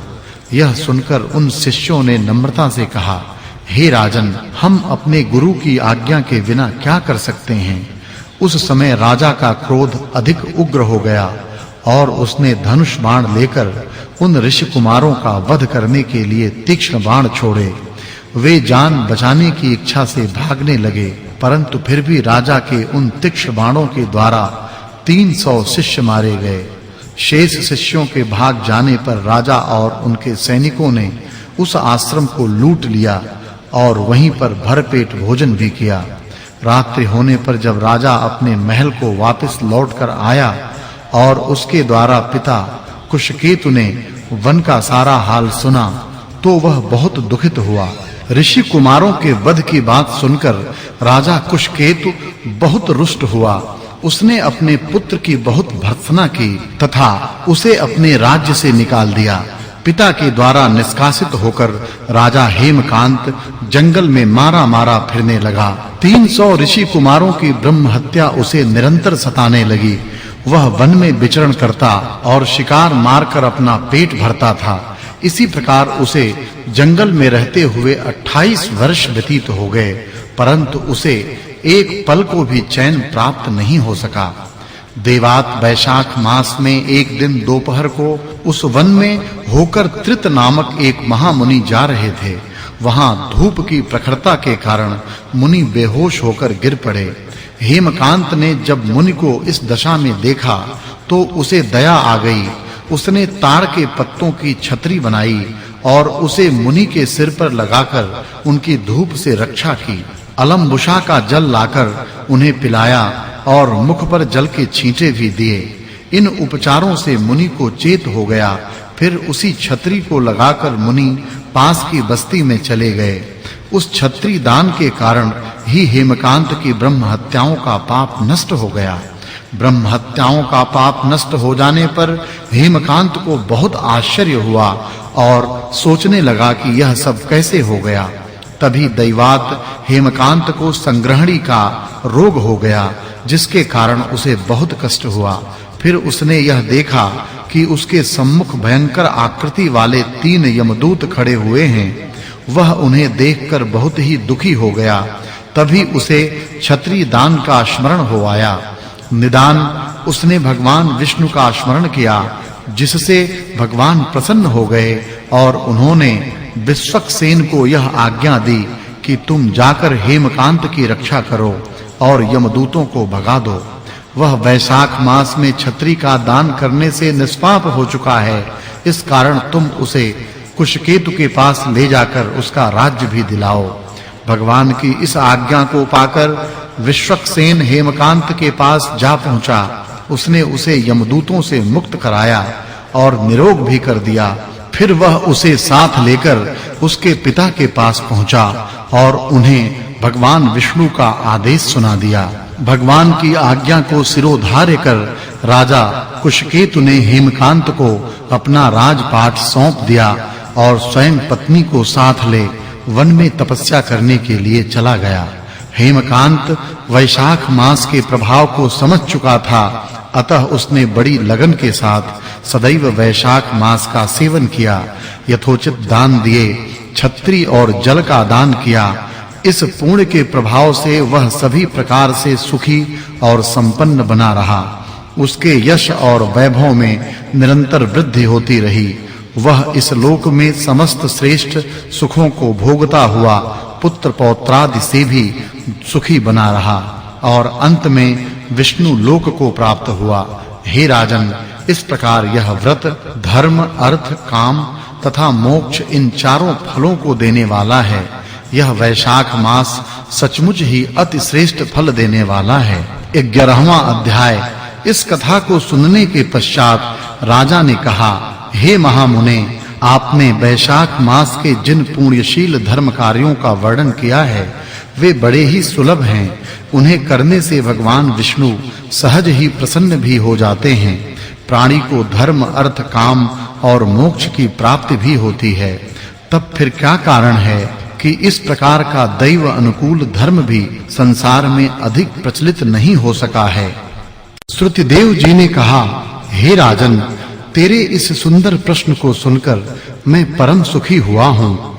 अन्य धर्म तो संसार में विख्यात हैं, परंतु वैशाख मास के धर्म कार्य प्रख्यात नहीं हैं। इसका सहज उत्तर सुनो। इस संसार में पुत्र, पौत्र, संतान तथा अन्य सुखों की आकांक्षा रखने वाले अनेकानेक प्राणी हैं। उनमें से अधिकांश राजसी और तामसी प्रवृत्ति वाले हैं। भगवान विष्णु को सात्विक प्रवृत्ति प्रिय है। जो प्राणी इच्छा रहित सात्विक धर्म की प्राप्ति द्वारा भगवान विष्णु को प्रसन्न करने की कामना करते हैं, वे इस वैशाख मास का सेवन करते हैं। इस पुण्यशील धर्म को प्राणी क्यों छिपाते रहते हैं, उस रहस्य को सुनो। एक समय पुण्यशीला काशीपुरी में राजा नृग का पुत्र सार्वभौम तथा महायशस्वी हुआ। उसका नाम कीर्तिमान था। वह अपनी इंद्रियों पर अंकुश रखने वाला, क्रोध को नष्ट करने वाला, ब्राह्मणों का आदर करने वाला तथा धर्म का पालन करने वाला था। समस्त राजाओं में उत्तम था। वह राजा एक दिन शिकार के लिए वन में जा रहा था तो मार्ग में उसने देखा कि एक महर्षि वशिष्ठ के शिष्य कहीं जल दान के हेतु प्याऊ लगा रहे हैं, कहीं विश्राम हेतु छायादार मंडप बना रहे हैं, कहीं कुओं और तालाबों का जल निर्मल बनाने की इच्छा से उनका उदाव कर रहे हैं, तो कहीं छत्री दान कर रहे हैं और कहीं तांबूल दे रहे हैं, कहीं विश्राम करते हुए पथिकों पर पवन डुला रहे हैं, कहीं शीतलता के लिए सुगंधित पुष्प दे रहे हैं, तो कहीं नेत्रों में कपूर लगा रहे हैं। इस भांति नाना उपायों द्वारा लोगों की सेवा कर रहे हैं। उस शिष्य मंडली को यह सब कार्य करते हुए देखकर राजा ने उनसे पूछा, हे कुमारों, तुम लोग कौन हो और इस प्रकार के कार्य किस लिए कर रहे हो? वह सुनकर वे बोले, हे नृपश्रेष्ठ, हम महर्षि वशिष्ठ के शिष्य हैं। गुरु जी की आज्ञा से ही हम इन सब कार्यों को कर रहे हैं। ये कर्म धर्म, अर्थ और काम की साधना के साथ ही मोक्ष को भी प्रदान करने वाले हैं। इन कार्यों से जो विशेष फल प्राप्त होता है, उसके विषय में तुम जाकर गुरुदेव से पूछो। उनके इन वचनों को सुनकर राजा महर्षि वशिष्ठ के आश्रम में गया। राजा को अपने आश्रम में आया हुआ देख वशिष्ठ जी ने उनका समुचित आदर किया तथा उचित आसन देकर बैठाया। तब राजा ने वशिष्ठ जी को प्रणाम कर के अत्यंत विनय पूर्वक कहा, हे महामुने, मैंने आपके शिष्यों को उत्तम कार्यों में लगा देखा है। उन शुभ कार्यों को देखने से मन में प्रसन्नता होती है। मैंने उनसे जानना चाहा कि इन कृत्यों से किस फल की प्राप्ति होती है। तब उन्होंने दया करके मुझे आपके पास भेज दिया है।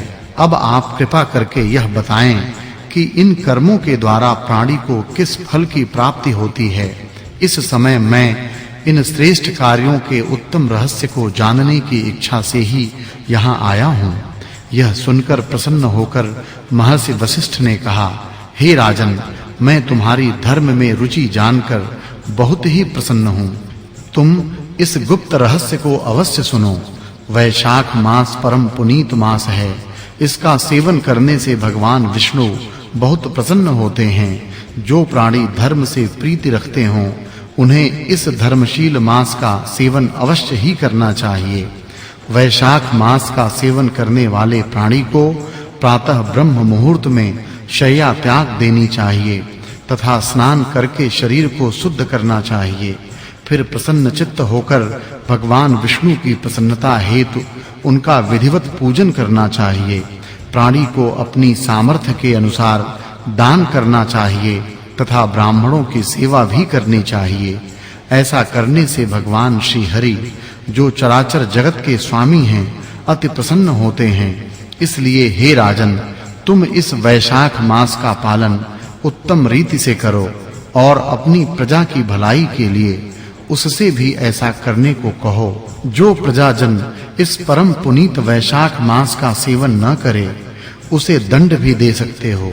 मुनि के इन वचनों को सुनकर तथा धर्म के उस श्रेष्ठ मार्ग को जानकर राजा मन ही मन अत्यंत प्रसन्न होकर अपने घर को लौट आया।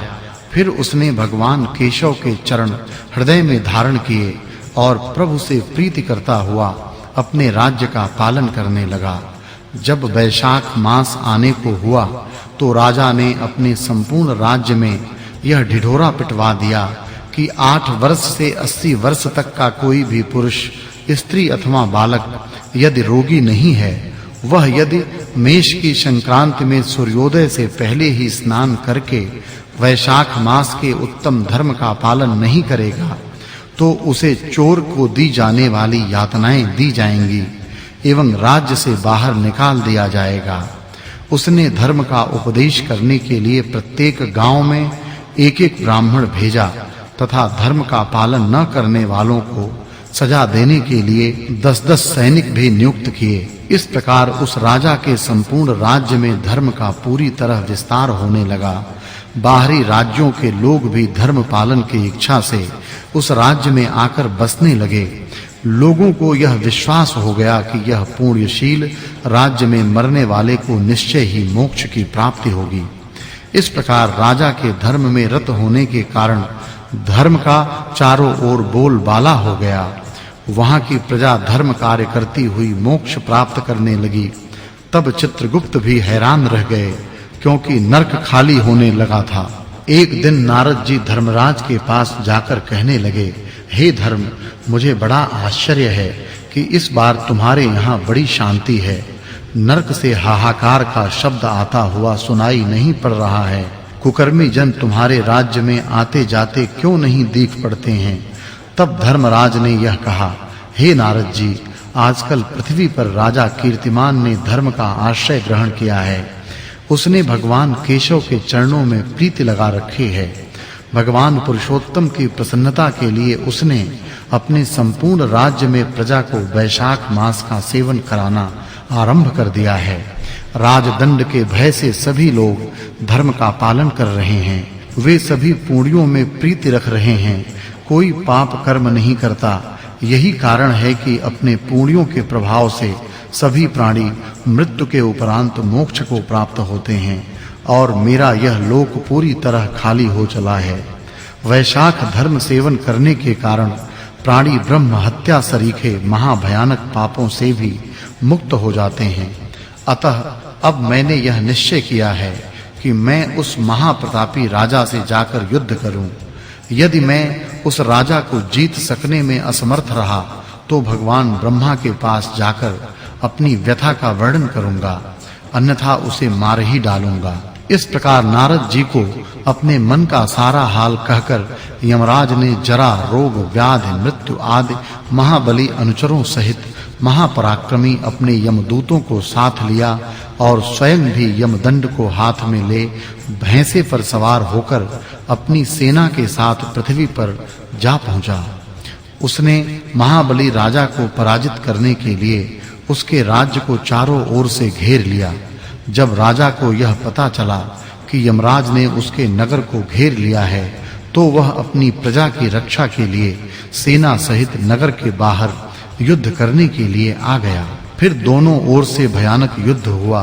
राजा के बड़े पराक्रम के आगे यम की सेना बहुत देर तक टिक नहीं सकी। यम की सेना जब राजा के पराक्रम से विचलित होकर भागने लगी तो यमराज ने अपने तीक्ष्ण बाण राजा के ऊपर चलाए। फिर वह राजा का वध करने की इच्छा से तलवार और ढाल उठाकर उसे मारने के लिए आगे बढ़ा। राजा ने जब यम को देखा तो वह तीक्ष्ण बाण चलाकर यम की ढाल तलवार को काट दिया। देखते ही देखते राजा ने यम के सभी अस्त्र और शस्त्र काट डाले। फिर उसने एक तीक्ष्ण बाण यमराज के मस्तक पर भी मारा। तब यम ने क्रोध करके अपना यमदंड उठाकर उसे ब्रह्म मंत्र से अभिमंत्रित करके राजा के ऊपर चलाया। उधर भगवान विष्णु ने जब यमदंड को आते देखा तो उन्होंने राजा की रक्षा के लिए अपने सुदर्शन चक्र को भेज दिया। सुदर्शन को आया देखकर यमदंड निस्तेज हो गया। फिर वह चक्र यम को मारने के लिए आगे बढ़ा।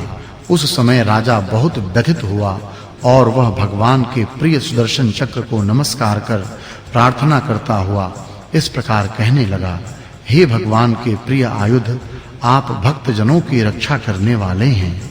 मैं प्रार्थना करता हूँ कि अब आप शांत हो जाएं तथा यमराज को अधिक त्रस्त न करें। इस प्रार्थना को सुनकर सुदर्शन चक्र विष्णु लोक को वापस चला गया। तब यमराज उदास होकर भगवान ब्रह्मा के पास पहुँचे, जहाँ लोकपाल, दिक्पाल आदि बैठे हुए उपासना कर रहे थे। ब्रह्मा जी के सम्मुख वेद पुराण आदि शरीर धारण किए बैठे थे। नदी वृक्ष आदि भी शरीर धारण किए हुए खड़े थे।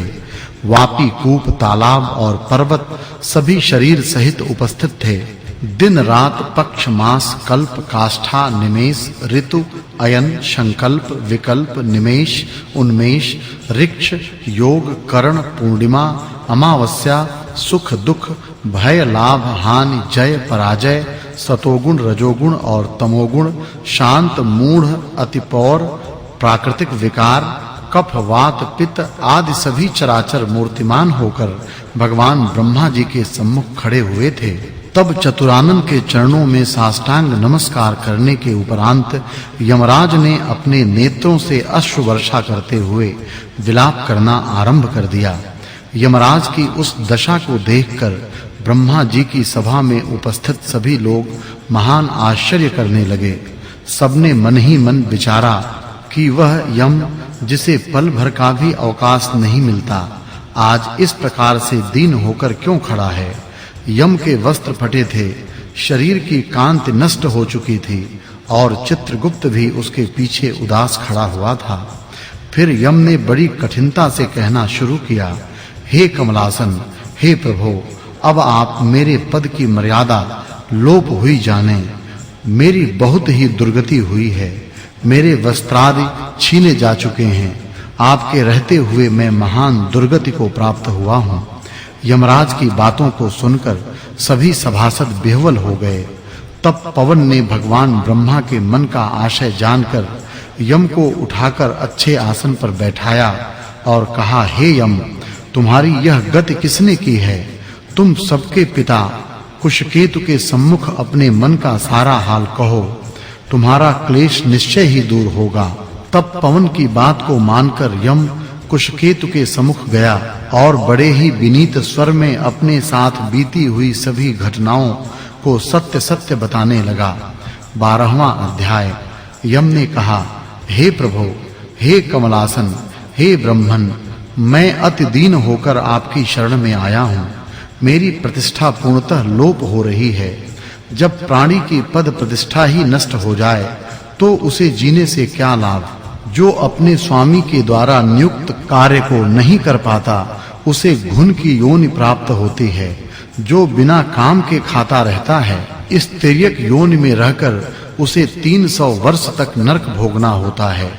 जो निष्प्रिय होकर अपने स्वामी का कार्य पूरा नहीं कर पाता, वह कौवा की योनि पाता है। जो अपने कार्य में तत्पर रहकर भी स्वामी के कार्य को बिगाड़ देता है, वह चूहा की योनि पाकर 300 वर्ष तक नरक भोगता है। जो समर्थ होने पर भी कार्य नहीं करता, उसे बिल्ली की योनि प्राप्त होती है। हे प्रभु, मैं आपकी आज्ञा के अनुसार प्रजा के धर्म का साधन बनता हूँ और उनके कर्मों के अनुसार पाप और पुण्य की व्याख्या करता हूँ। धर्म और शास्त्र को जानने वाले ऋषि एवं मुनिजनों द्वारा बताए मार्ग का अनुकरण करता हुआ सबको फल देता हूँ। हे स्वामी, अब मैं आपके द्वारा नियुक्त पद पर कार्य करने में पूरी तरह असमर्थ हो रहा हूँ। राजा कीर्तिमान ने पृथ्वी से आपके द्वारा स्थापित नियमों को उखाड़ फेंका है। इस राजा के भय से पृथ्वी पर बसने वाले सभी प्राणी वैशाख मास के पवित्र धर्म कार्यों का विधि पूर्वक पालन कर रहे हैं। प्रजाजनों ने समस्त पितृश्वरों का पूजन, अग्निष्टोमादि यज्ञ, तीर्थ यात्रादि समस्त शुभ कर्म, सांख्य योग और प्राणायाम आदि करना भी छोड़ दिया है। होम और स्वाध्याय भी छोड़ दिया है। नाना प्रकार के पाप करने पर भी उनके वंश के माता-पिता एवं उनके ससुर तक के वंशधर 26 पीढ़ियों तक के जीव समस्त पापों से मुक्त होकर दिव्य देह को धारण कर भगवान विष्णु के लोक को चले जाते हैं। हे प्रभु, जब मेरे पास आने को कोई जीव शेष ही नहीं है, तो मैं अपने इस पद पर रहकर क्या करूंगा? इस कारण मैं आपके द्वारा दिए गए इस दंड और पद को आपके चरणों में रखकर स्वयं इस पद से सेवा मुक्त होने को बाध्य हुआ हूँ। हे देव, जो गति प्राणी को अनेक तीर्थों में स्नान करने, दान व्रत धर्म करने, उत्तम धर्माचरण करने, प्रभास में पतन होने, युद्ध क्षेत्र में वीर गति पाने, काशी में देह त्यागने तथा उत्तम यज्ञादि करने से प्राप्त होती है, वही मेष की संक्रांति में प्रातः काल स्नान करके भगवान की पूजा, कथा श्रवण और वैशाख महात्म्य श्रवण कर विधि पूर्वक व्रतादि करने से प्राप्त हो जाती है। वैशाख मास का सेवन करने वाला समस्त पापों से मुक्त होकर दिव्य देह धारण कर भगवान विष्णु के लोक को प्राप्त करता है। राजा कीर्तिमान की आज्ञा के अनुसार उसकी समस्त प्रजा पापों से मुक्त होकर भगवान विष्णु के दिव्य लोक को प्राप्त कर रही है। अतः यह राजा मेरा सबसे बड़ा शत्रु है, साथ ही आपका भी शत्रु है। हे जगतपते, इस राजा का तो निग्रह करना ही उचित है। यदि इस राजा का कोई उचित प्रबंध नहीं किया गया, तो वह भगवान विष्णु के चरणों के सहारे समस्त पृथ्वी के जीवों को अपने साथ विष्णु लोक को ले जाएगा। हे ब्रह्मन, हे देव, राजा कीर्तिमान ने तो मेरे पद की समस्त मर्यादा को ही नष्ट कर दिया है। हे देव, शटमार्जन की बात तो कभी पुराणों तक में नहीं सुनी। किसी क्षत्रिय राजा ने इस प्रकार का कभी व्यवहार नहीं किया है। इस राजा कीर्तिमान को छोड़कर ऐसा कोई राजा पृथ्वी पर नहीं हुआ जो भगवान विष्णु के चरणों में इतना तत्पर रहा हो। इसने शटमार्जन की घोषणा करके वास्तव में सभी प्राणियों को पुण्यशील बना दिया है। फलतः पृथ्वी के जीवों का यमलोक में जाने का मार्ग ही रुक गया है। 13वां अध्याय। यम की इन बातों को सुनकर भगवान ब्रह्मा जी ने कहा, हे यम, तुम इस बात से दुखी क्यों होते हो? जो भी प्राणी सद्गुणों के प्रति ईर्ष्यालु होता है, उसको मृत्यु जैसी पीड़ा भोगनी पड़ती है। भगवान श्री हरि के नाम का उच्चारण करने मात्र से ही प्राणी को सद्गति प्राप्त होती है। जिस राजा ने भगवान विष्णु के चरण कमलों का आश्रय लिया है, वह वास्तव में प्रशंसा का पात्र है। उसने वास्तव में अपनी प्रजा के हित में श्रेष्ठ कार्य किया है। तब क्यों न उसकी प्रजा का प्रत्येक जीव भगवान विष्णु के दिव्य लोक को प्राप्त करे। जिनकी जिह्वा के अग्रभाग पर हरि नाम का उच्चारण रहता है, जो मन, वचन और कर्म से भगवान विष्णु की भक्ति में लीन रहते हैं, जो उनका तप करते हुए उनकी महिमा का बखान करते हैं, वे निश्चय ही समस्त पापों से मुक्त हो जाते हैं। उनको अश्वमेध यज्ञ का पुण्य फल प्राप्त होता है। वे निश्चय ही भगवान को प्रसन्न करके उनका सानिध्य प्राप्त करते हैं। जो यज्ञ करते हैं, जो कुरुक्षेत्र अथवा सरस्वती जैसे पुण्य क्षेत्र में स्नान करते हैं, उनको भी कुछ समय बाद पुनः जन्म धारण करना होता है। परंतु जो प्राणी वैशाख मास का विधि पूर्वक सेवन करता है, उससे भगवान विष्णु सदैव प्रसन्न रहते हैं और वे उस प्राणी को सदैव सहायता करते हैं। हे धर्मराज, राजा कीर्तिमान का प्रभाव मेरे हाथ में नहीं है, क्योंकि वह भगवान विष्णु का भक्त है और विष्णु भक्त का अनिष्ट कर सकने की क्षमता किसी में नहीं है। भगवान उसे अभय करते हैं जन्म मृत्यु जरा व्याधि और भय उसे नहीं सता सकता। हे यम, जो स्वामी के द्वारा बताए गए नियम पर धैर्य के साथ कार्यरत रहता है, उससे कभी कोई अपराध नहीं होता। अब तू इस कार्य में असमर्थ ही है तो तेरा क्या दोष? अतः अब तू सोच विचार मत कर। यह सुनकर यम ने इस प्रकार दीन वचन कहे, हे देव, अब मैं अपने काम पर जाने को तैयार नहीं हूँ। जब तक मैं इस महायशस्वी राजा कीर्तिमान को अपने धर्म से च्युत नहीं कर देता, तब तक मुझे चैन नहीं मिल सकता। हे प्रभु, आप इस कार्य में मेरी सहायता कीजिए। इस कार्य को पूरा किए बिना मुझे अपने राज्य में लौटना अच्छा नहीं लग रहा है। यम की बात को सुनकर भगवान ब्रह्मा जी ने कहा, हे यम, तुम्हें इस विष्णु भक्त राजा से द्वेष करना उचित नहीं है। तुम उनका तनिक भी अनिष्ट करने में समर्थ नहीं हो सकोगे। अब तुम मेरे साथ भगवान विष्णु के पास क्षीर सागर में चलो। वे ही इस समस्या को उचित नीति से हल करने में समर्थ हैं। ऐसा कहकर ब्रह्मा जी यम को साथ लेकर भगवान विष्णु के पास क्षीर सागर में गए। तब उन्होंने सांख्य योग के द्वारा भगवान विष्णु की स्तुति की। तब भगवान प्रसन्न होकर प्रकट हुए। चतुरानन ब्रह्मा और यम ने भी भगवान को प्रणाम किया। भगवान विष्णु द्वारा प्रश्न किए जाने पर ब्रह्मा जी बोले, हे देवाधिदेव, राजा कीर्तिमान के शासन में पृथ्वी की समस्त प्रजा वैशाख धर्म का पालन करने के कारण आपके दिव्य विष्णु लोक को प्राप्त हो रही है। इस कारण यमराज की पुरी शून्य हो गई है। अपनी पुरी की इस दुर्दशा से क्षुब्ध होकर यमराज उस राजा से युद्ध करने के लिए भी गया था। इसने उसे मारने के लिए अपना दंड भी उठाया था। उस समय आपके चक्र ने राजा की रक्षा की और यम को परास्त कर दिया। तब यह दुखी होकर लौट आया। हे भगवान, आपके भक्तों को दंड देने की सामर्थ्य तो मुझ में भी नहीं है। इसी कारण मैं आपके पास यम को लेकर आया हूँ। अब आप स्वयं उस भक्त राजा को दंड देकर अपने यम की रक्षा करें। ब्रह्मा जी की बातों को सुनकर भगवान ने हंसकर कहा, हे ब्रह्मन, मैं लक्ष्मी जी, प्राण, देह, श्रीवत्स, कौस्तुभ मणि, वैजंती माला, श्वेत द्वीप, वैकुंठ, क्षीर सागर, शेषशय्या और गरुड़ को भी त्याग सकता हूँ, परंतु अपने भक्तों को कभी नहीं त्याग सकता। जो मेरे ही निमित्त लौ लगाते हैं, उनको कैसे त्यागूं? तब भी हे यम, मैं तेरे इस कष्ट को दूर करने का उपाय बताता हूँ।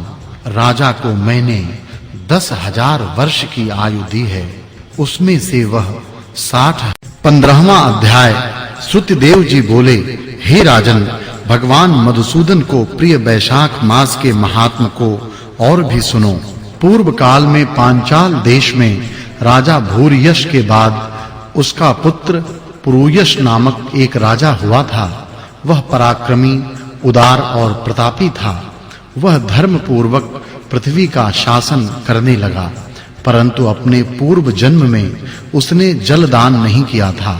इस पाप के कारण कुछ ही समय में उसकी संपत्ति नष्ट हो गई। उसके शत्रुओं ने उसे जीतकर राज्य से बाहर निकाल दिया। तब वह राजा अपनी रानी और विश्वस्त सेवकों को साथ लेकर गहन वन तथा पर्वतों में चला गया। 53 वर्षों तक वह राजा वहीं निवास करता रहा।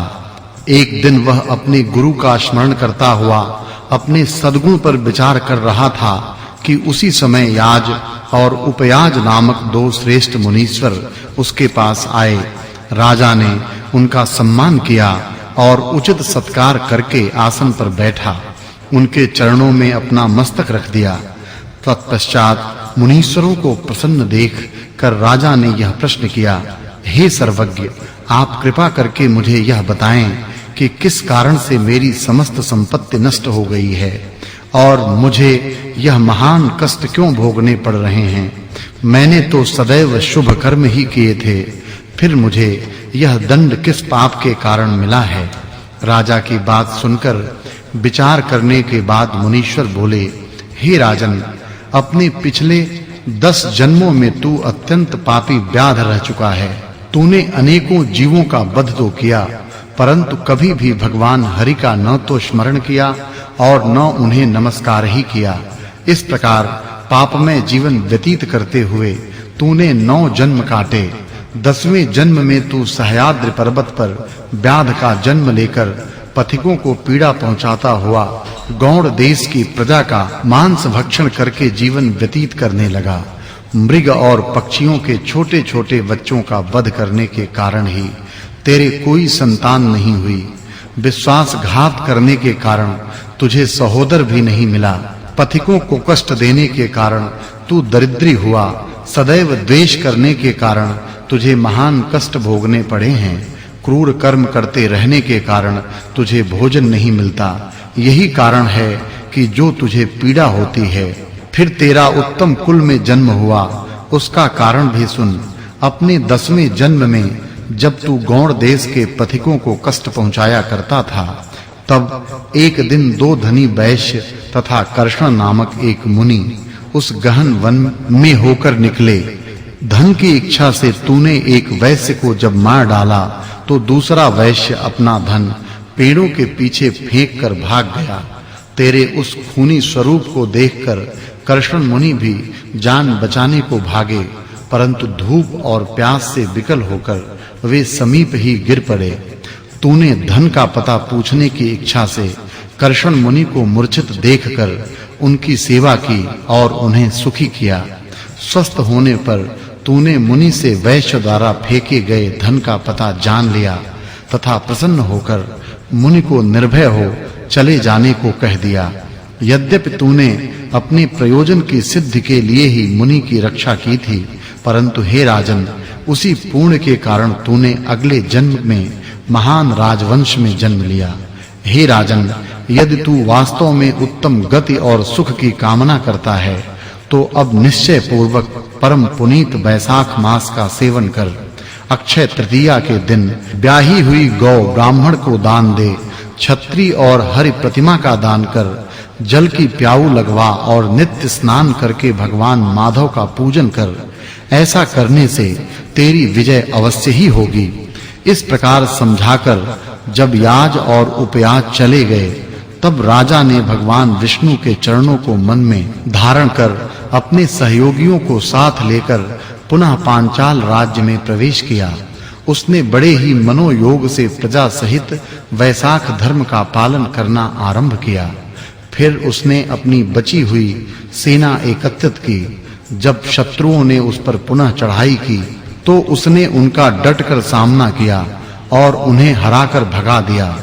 उसने हारे हुए शत्रुओं से 10 अरब घोड़े, 3 करोड़ हाथी, 1 अरब रथ, 10 सहस्र ऊंट तथा 3 लाख गधे वसूल किए और बहुत सा कर भी लिया। तत्पश्चात वह पूरी तरह निर्भय होकर रहने लगा।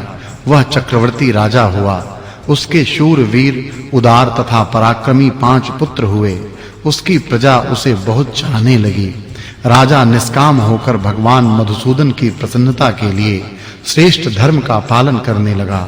भगवान मधुसूदन की कृपा से उस राज्य की समस्त प्रजा अपने राजा से अनुरोध करने लगी।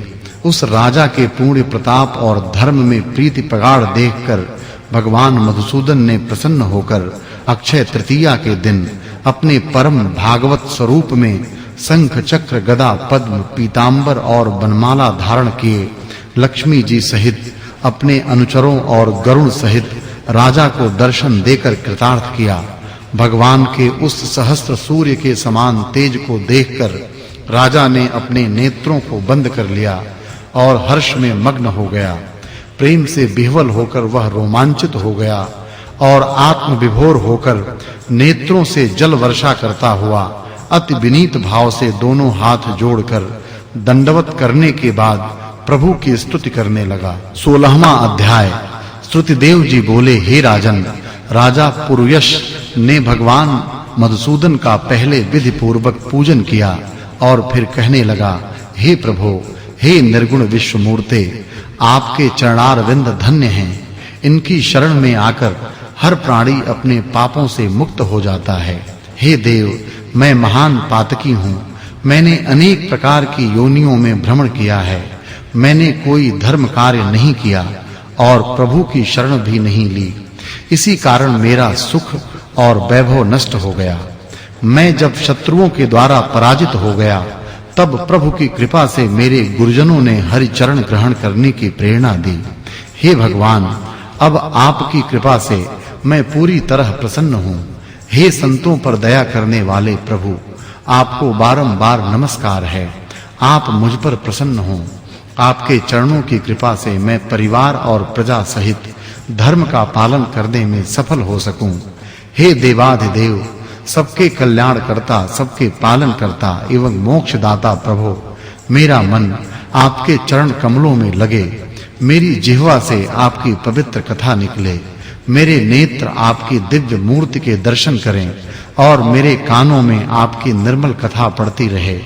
मेरे हाथ आपकी पूजा करते रहें। अपने पांवों के द्वारा मैं आपकी परिक्रमा कर सकूं। आप सदैव मेरे हृदय सिंहासन पर विराजते रहें। मेरे रोम रोम में आपका ही वास हो। हे विष्णु, मुझे संसार के किसी पदार्थ की इच्छा नहीं है।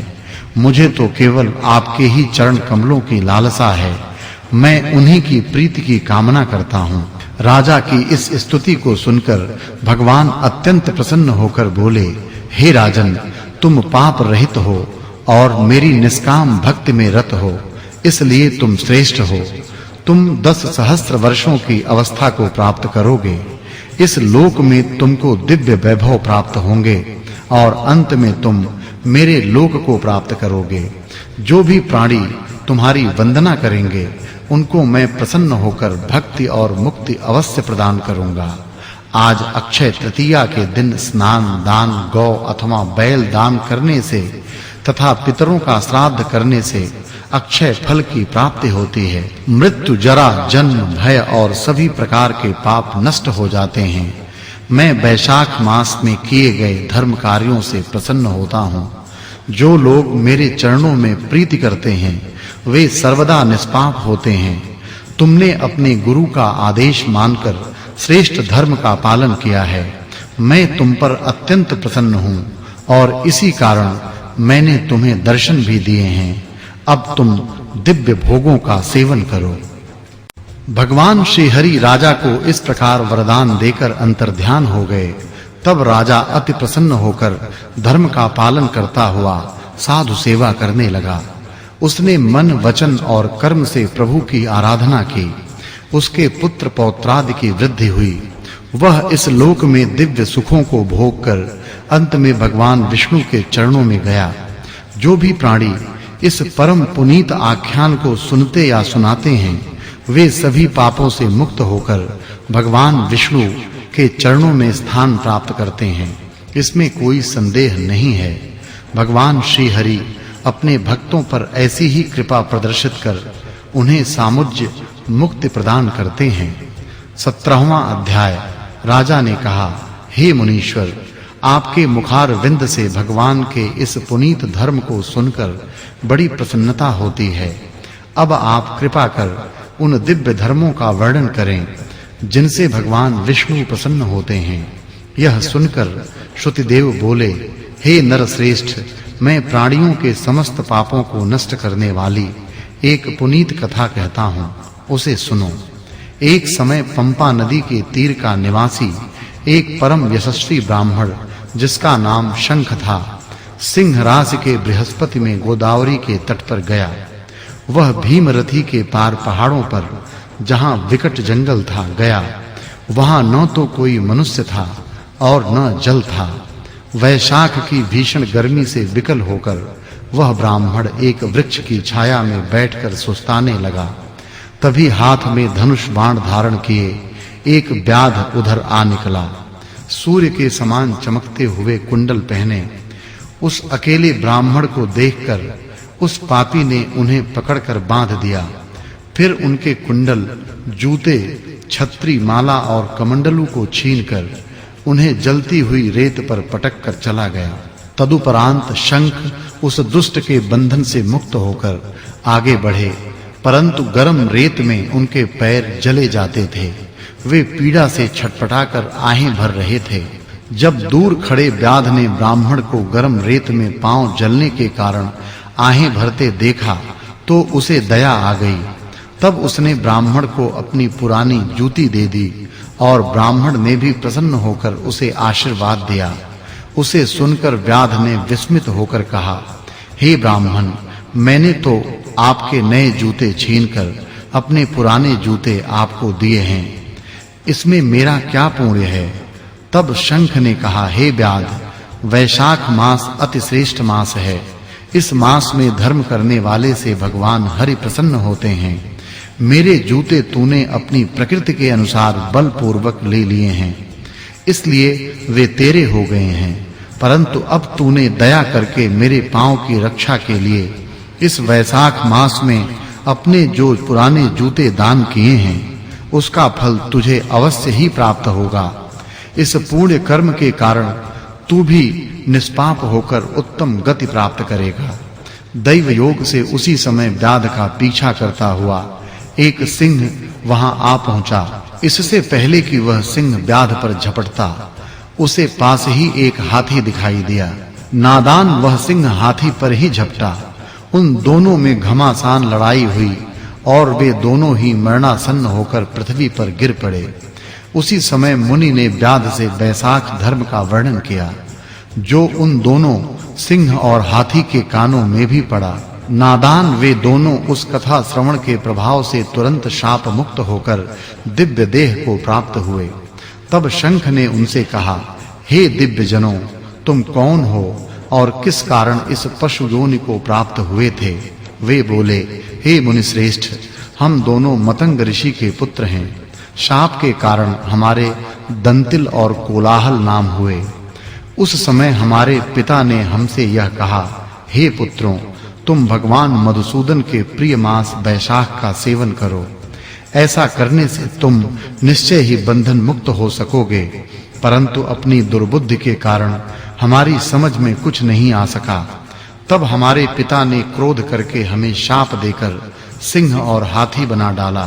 तदुपरांत हमने उनसे जब शाप मुक्ति का उपाय पूछा तो उन्होंने कहा कि जब तुम मुनि और व्याध के मध्य होने वाली वैशाख धर्म की वार्ता का श्रवण करोगे, तभी शाप से मुक्त हो सकोगे। अतः हे मुने, अब आप दोनों के ही कारण हम दोनों शाप मुक्त हो गए हैं। हम सब अपने पिता के पास जाते हैं और वहां आपके द्वारा श्रवण किए हुए इस पुनीत वैशाख धर्म का पालन करेंगे।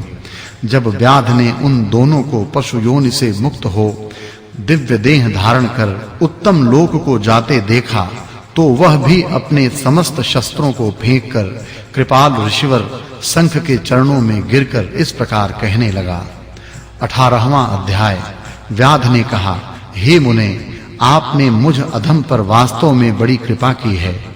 अब आप दया करके मुझे ऐसा उपदेश करें जिससे मेरी दुष्ट बुद्धि का नाश हो।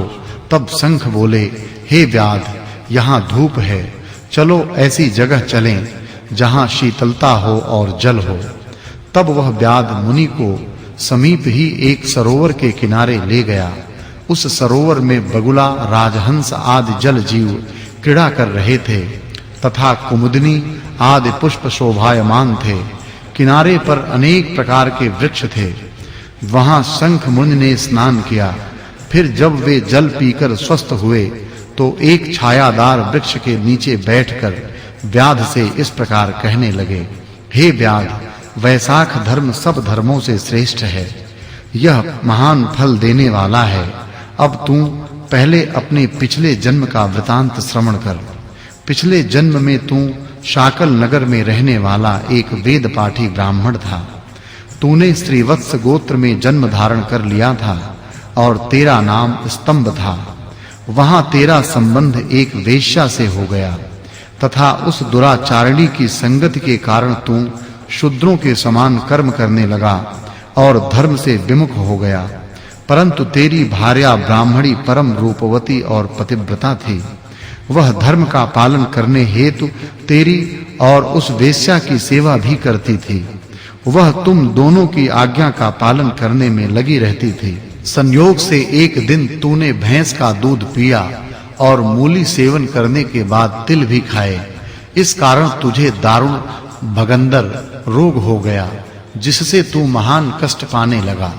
इस रोग के कारण तेरा धन भी शीघ्र नष्ट हो गया। तब तो धनहीन और रोगी जानकर वह वेश्या भी तुझे त्याग कर चली गई। तब तुझे चेत हुआ और अपनी भार्या ब्राह्मणी से बोला, हे सुमुखी, अब तू मेरी रक्षा कर, मैं अब तेरी ही शरण हूँ। मैं तेरी अवज्ञा करने के कारण अवश्य ही पाप योनि में पड़ूंगा। यह सुनकर ब्राह्मणी ने हाथ जोड़कर कहा, हे कांत, आप इस प्रकार आर्त वचन कहकर मुझे लज्जित न करें। मैंने ही पूर्व जन्म में पाप किए थे, जिनके कारण मुझे यह कष्ट भोगना पड़ा है। आप निश्चिंत रहें, मेरे रहते आपको कोई कष्ट नहीं होगा। ऐसा कहकर उस सती ने अपने पिता के घर से धन मंगवाया और उसके द्वारा तेरा पालन करने लगी। उसने बड़ी सतर्कता से तेरी सेवा की और तेरे रोगी शरीर को स्वस्थ करने के लिए प्रत्येक क्षण भगवान श्री हरि का स्मरण करती रही। वह गणेश, चंडी तथा शनैश्चर आदि सभी देवताओं की प्रसन्नता के लिए व्रत और दान करती थी। संयोग से एक दिन देवल नामक ऋषि वैशाख की गर्मी से विकल होकर तेरे घर आए। उस पुण्यशीला ने मुनि की सेवा की, उनका चरणामृत तेरे ऊपर छिड़का और मुनि को शीतल जल पिलाकर शांत किया। तदुपरांत वे मुनिराज आशीर्वाद देते हुए चले गए। इस घटना के कुछ दिन बाद तुझे सन्निपात हुआ। एक समय औषधि पिलाते समय तूने अपनी भार्या की अंगुली काट ली। तू हर समय उस वेश्या का ही ध्यान करता रहता था और उसी स्थिति में तेरी मृत्यु भी हो गई। तब उस सती नारी ने अपना कंकड़ बेचकर तेरी चिता सजाई और तेरे शव के साथ ही वह स्वयं भी सती हो गई।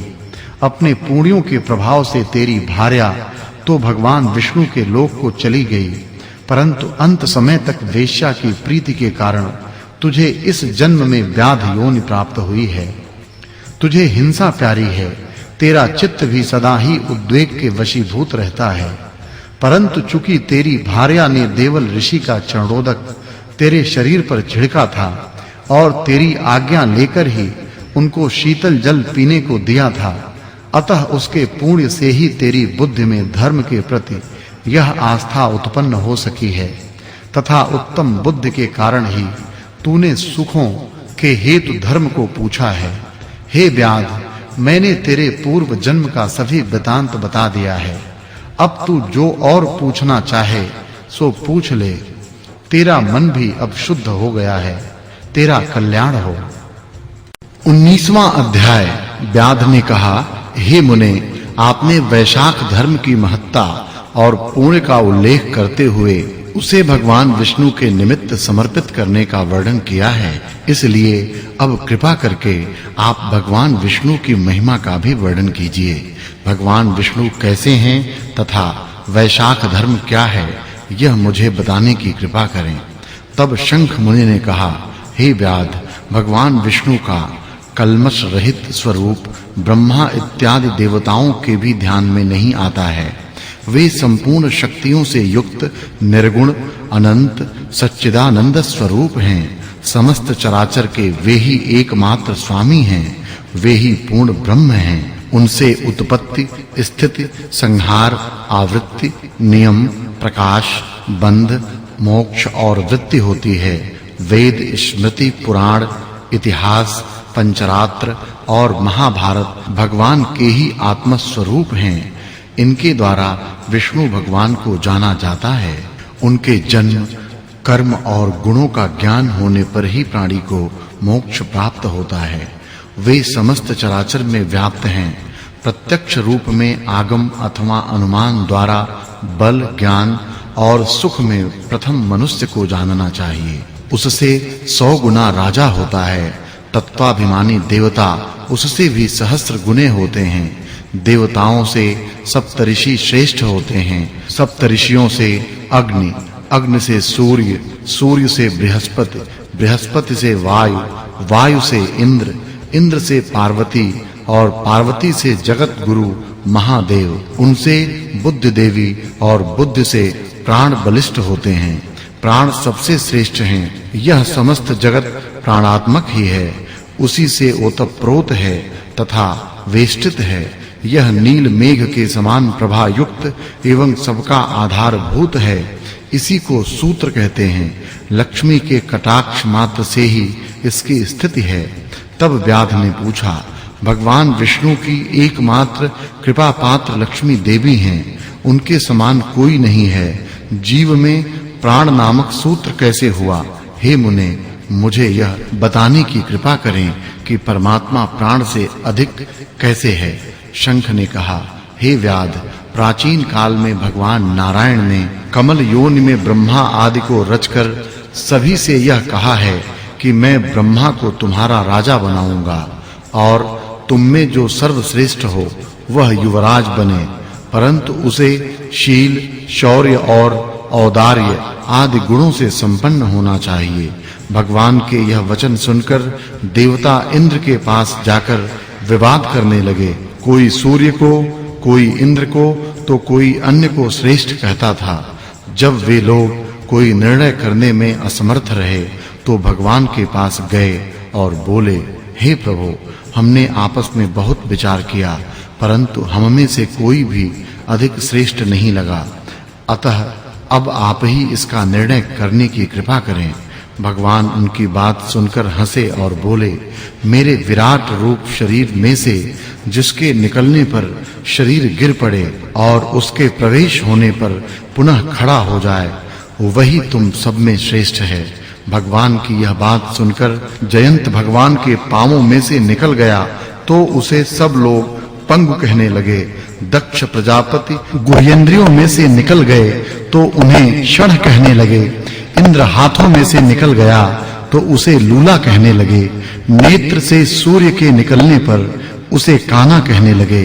नासिका से अश्विनी कुमारों के निकलते ही उन्हें नकटा कहने लगे। कानों से 10 दिशाएं निकलीं, तब लोग उन्हें बहरा कहने लगे। जीभ से वरुण के निकलने पर उसे असरज्ञ कहने लगे। वाणी से अग्नि निकला तो उसे गूंगा कहने लगे। रुद्र मन से निकले तो उन्हें जड़ कहने लगे। सबके निकल जाने पर भी शरीर गिरा नहीं। अंत में प्राण के निकलते ही शरीर गिर पड़ा और उसे मृत कहने लगे। तब भगवान ने कहा, जो इसे उठाने में समर्थ होगा वही सर्वश्रेष्ठ है। पुनः सभी देवताओं ने क्रमबद्ध रूप में प्रवेश किया, परंतु शरीर मृत ही रहा। अंत में प्राण के प्रवेश करते ही शरीर उठ बैठा।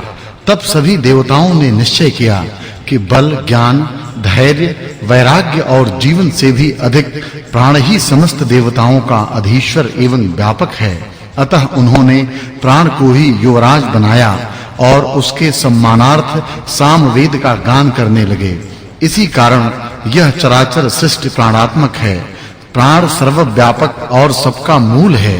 यह प्राण भगवान विष्णु का अनुवर्ती और वशीभूत है। इसी कारण प्राणी को भगवान विष्णु का विशेष सहायक कहते हैं। भगवान विष्णु की इस महिमा को जानकर ही प्राणी शरीर को त्याग कर भगवान के समीप जाता है। शंख मुनि के इन वचनों को सुनकर उस व्याध ने पूछा, हे देव, आप प्राण की उस महिमा का वर्णन करें जो कहीं भी विदित नहीं है। तब शंख मुनि बोले, एक समय प्राण भगवान का पूजन करने गंगा तट पर गया। वहां ऋषियों मुनियों के साथ धरती को हल से शुद्ध किया। पृथ्वी के नीचे कण्व ऋषि समाधि लगाए बैठे थे। वे हल से खींचकर बाहर आ गए और सामने प्राण को देखकर शाप देते हुए बोले, तीनों लोकों में तेरी महिमा नष्ट हो जाएगी और तुझे पृथ्वी पर कोई नहीं मानेगा। इस पर प्राण को बहुत क्रोध आया और वह मुनि से बोला, तूने मुझ निरपराधी को शाप देकर उचित नहीं किया है। इसी कारण हे कण्व, तू गुरुद्रोही होगा और तेरी सभी जगह निंदा होगी। हे व्याध, उसी समय पृथ्वी पर प्राण की महिमा लोप हो गई। कण्व ने भी शाप के वशीभूत होकर अपने गुरु की हत्या कर दी और वह सूर्य का शिष्य हुआ। हे व्याध, तूने जो पूछा था वह सब मैंने बतला दिया। अब और क्या पूछना चाहता है? 20वां अध्याय। व्याध बोला, हे ब्राह्मण, परमेश्वर ने करोड़ों जीव क्यों रचे हैं? इनके भिन्न-भिन्न कर्म और अनेक सनातन मार्ग क्यों हैं? तथा